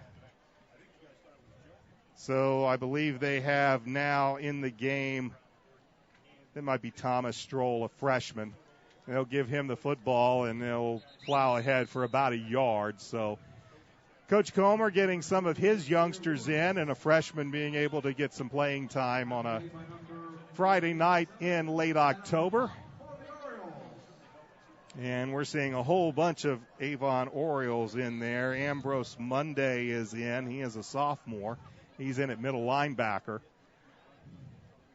And here's a play-action pass. Strakus down the field looking for Tyler Kurtz, who is still in the game. And there is one excellent play coming over to make the play over there. Parker Munger, number 12. Parker's a senior, another one of my seventh graders from a few years ago. Great kid. Made a terrific play out there. And he did it against a Division I recruit, as he defended the ball well against Kurtz. And that will bring up fourth down, and Strakus on to punt. Clock stopped at 3:33 left to go in this football game, so it's really all over, but seeing what maybe the final score might be. Of course, Coach Bless, he's just going to run this ball out, and if he does 3 runs and they gain -6 yards, they'll just punt the ball away. As Strakus gets a nice kick. Boy, he nailed that. Luke Shayatovich will just let this one roll out of bounds at about the 25-yard line. So Kyle Strakus shows off a bit of a foot as he hits a booming kick that will pin the Orioles back to about the 25-yard line. And the offense will come back onto the field as Cameron Meisner brings them out. And Meisner, well, he's been in really since the middle of the third quarter, so he's had a lot of playing time here in the second half. Well, and you don't get in a game when you're up by 40 or 50 points, but when he did get the opportunity to throw, he put one right on the money to Jordan Peterson, and I think that might have been, I'm not positive, it might have been his first touchdown pass of the year. So just, nice to see it happen. It's tough being a backup to somebody like Brandon Peters, but when he's gotten an opportunity to play, he's done a terrific job. Here's the handoff, and this is here they break the run at the 40, 45, 50. Back down to the 40, makes a man miss, and all the way down into the 30-yard line. That is Samson James, the 6'1", 180-pound freshman running back. And there's a penalty flag, and it's coming back because it's all the way back at the 23-yard line. So a nice run wiped out by a holding penalty by Samson James. But still on film. It's still on film. And he's a freshman, but when you look, there's not too many 6 foot, 180-pound freshman running backs that you will see. He's got a chance to fill in, but he showed a nice explosive burst there, and so he is.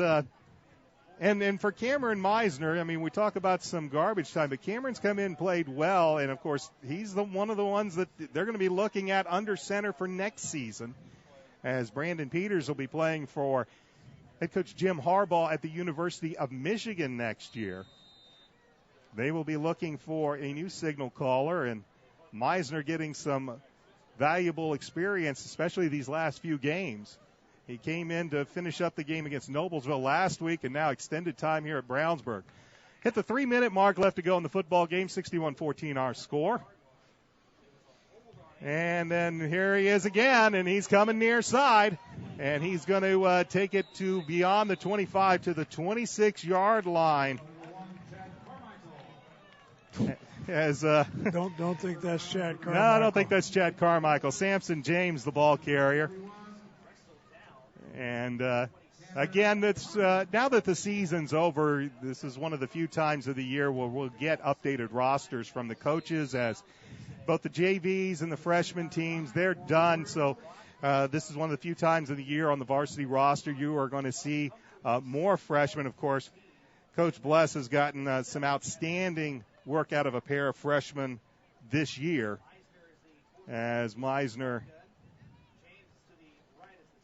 gives it to James. James this time finds some room on the left side, and here he goes again. And he just has an explosiveness that you can see. As he does, but I mentioned earlier, Lozano, the tight end. I mean, that's actually an outside running play, and it takes a little longer to develop, and he is just beating up his defensive end over there because he's hooking him clean. I mean, that's a great run and a good hard run, a good quick run by Samson James, but he's getting to the corner and there's nobody there. So, I want to give a little shout out to the blocking as well, in addition to the outstanding run by the freshman. Lozano, a sophomore himself, with Matt Moore moving on to Purdue to play a little hard ball, and here's a run by, it is Dontrell Tolliver getting the run. Or Connor Albert, excuse me.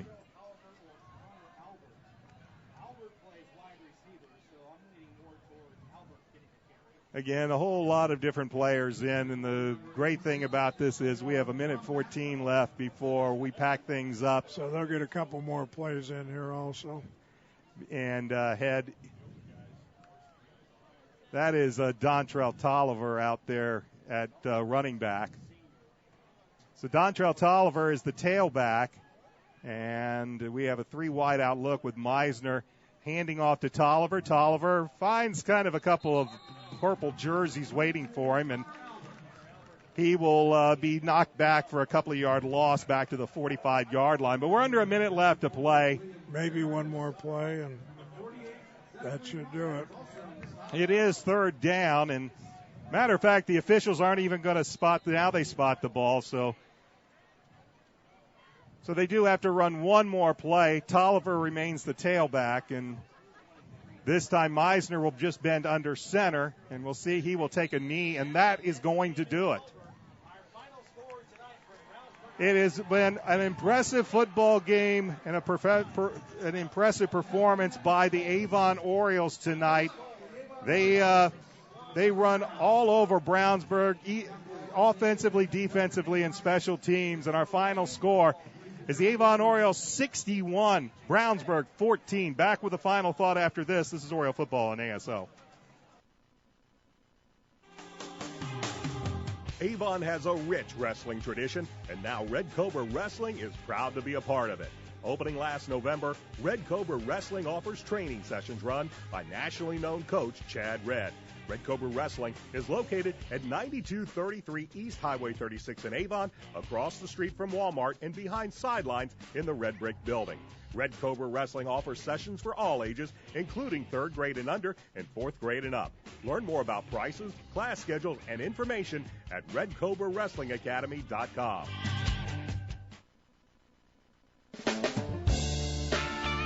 Reynolds Body Shop is a proud sponsor of Avon football broadcast. They are conveniently located at 4325 West Washington Street in Indianapolis, just 4 stoplights east of 465. Their phone is 317-243-2372, and they are open Monday through Friday from 7:30 a.m. to 5 p.m. Reynolds has been family-owned and operated for 30 years, specializing in collision repair. Reynolds Body Shop is also an insurance work specialist. Learn more about them on the web at www.reynoldsbodyshop.com.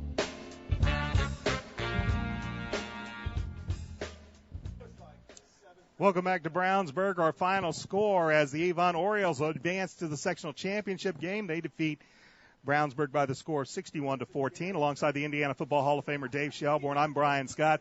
Total domination by Avon in all facets of the game, offensively, defensively, special teams. They ended up with a pick 6 by Brian Fitzgerald. They had 2 block punts tonight. One of them ended up in the end zone, recovered for a touchdown. The streak for the special team scoring a touchdown, that continues 4 games in a row for the Avon Orioles. Brandon Peters with 3 touchdown passes. They even dive into their bag of tricks with a little bit of a hook and ladder play that runs for 71 yards, with Peters hooking up with Matt Moore, who lateraled it to Corey DePriest. And just about every way you could find a way to score in this game, Avon did, and then they did a fantastic job on the defensive side of the football. Anytime Brownsburg got a little bit of momentum, there was the Avon defense to squash that. And now Avon is going to advance, and they will likely play a Ben Davis Giants team. They haven't won against the Giants in their last 5 matchups, but got to look really good for Avon. They are coming into the sectional championship game on a very high note. And, Coach, like I said, there's not much you can really ask for in this football game. You got a lot of experience for your second and third teamers in that third and fourth quarter. You're going to come out of this game, it looks like, pretty healthy, and you might have even found a kicker while you were at it. Well, the tough part about a game like this is you have to put it away so quickly. I mean, this is the best game I've seen Avon play all year. I mean, they dominated in every phase of the game. They executed. We didn't have some of the penalties that we've had, the jumping off sides and some of those kinds of things. I mean, they were into it. You could just tell in the beginning of the game they came out with a lot of emotion. They played hard. They made plays. They got excited when they needed to, but they were, under control, totally the entire time. And, there's really not much to criticize. And unfortunately, I'm sure, in the morning they're going to kind of zoom through this one a little bit and pat them on the back for all the good things we did. But, as I was joking earlier, you can't carry over all these points to next week. And, you're starting from scratch again. You're playing a very difficult opponent in Ben Davis.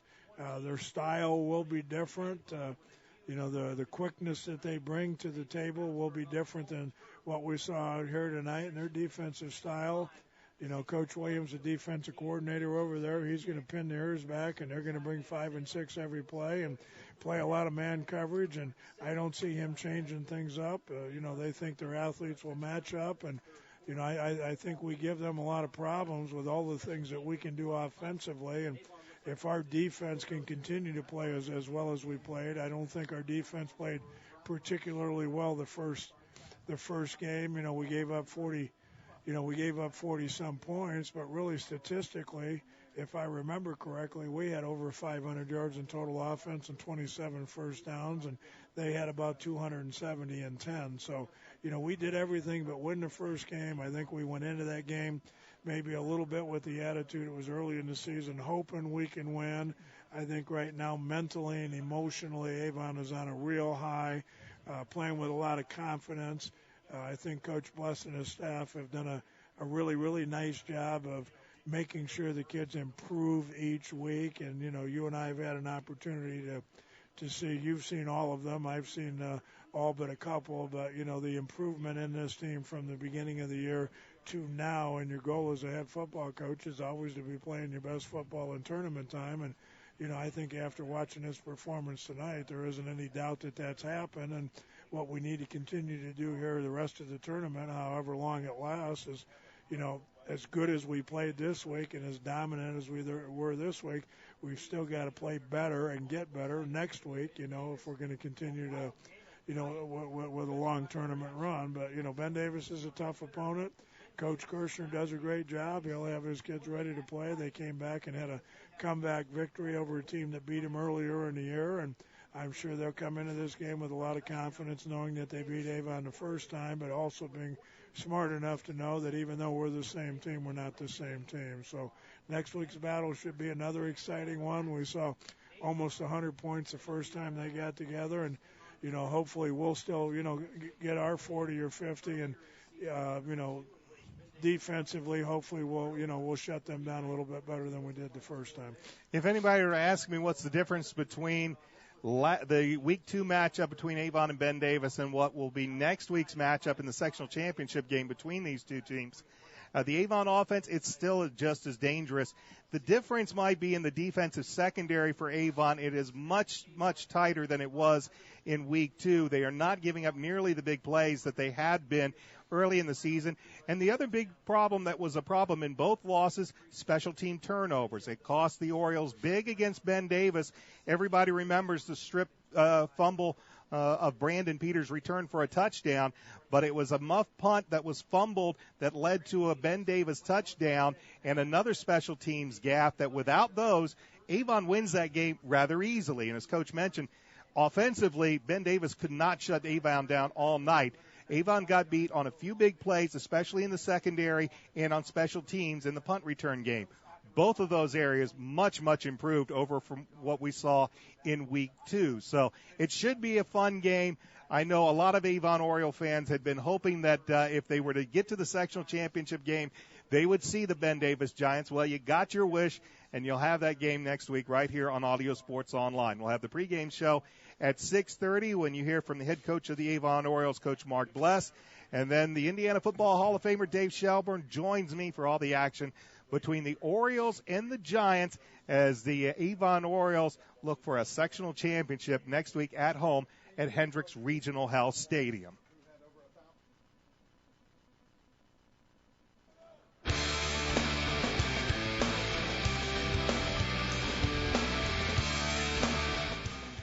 Avon Oriole football has been brought to you tonight by Reynolds Body Shop, McNamara Florist, Avon Dental Center, Changes Home Care, Red Cobra Wrestling, and Citywide Paving. Until we talk to you next week from Avon High School, Hendricks Regional Health Stadium, when the Avon Orioles host the Ben Davis Giants in the sectional championship alongside Dave Shelburne. I'm Brian Scott saying we'll see you then.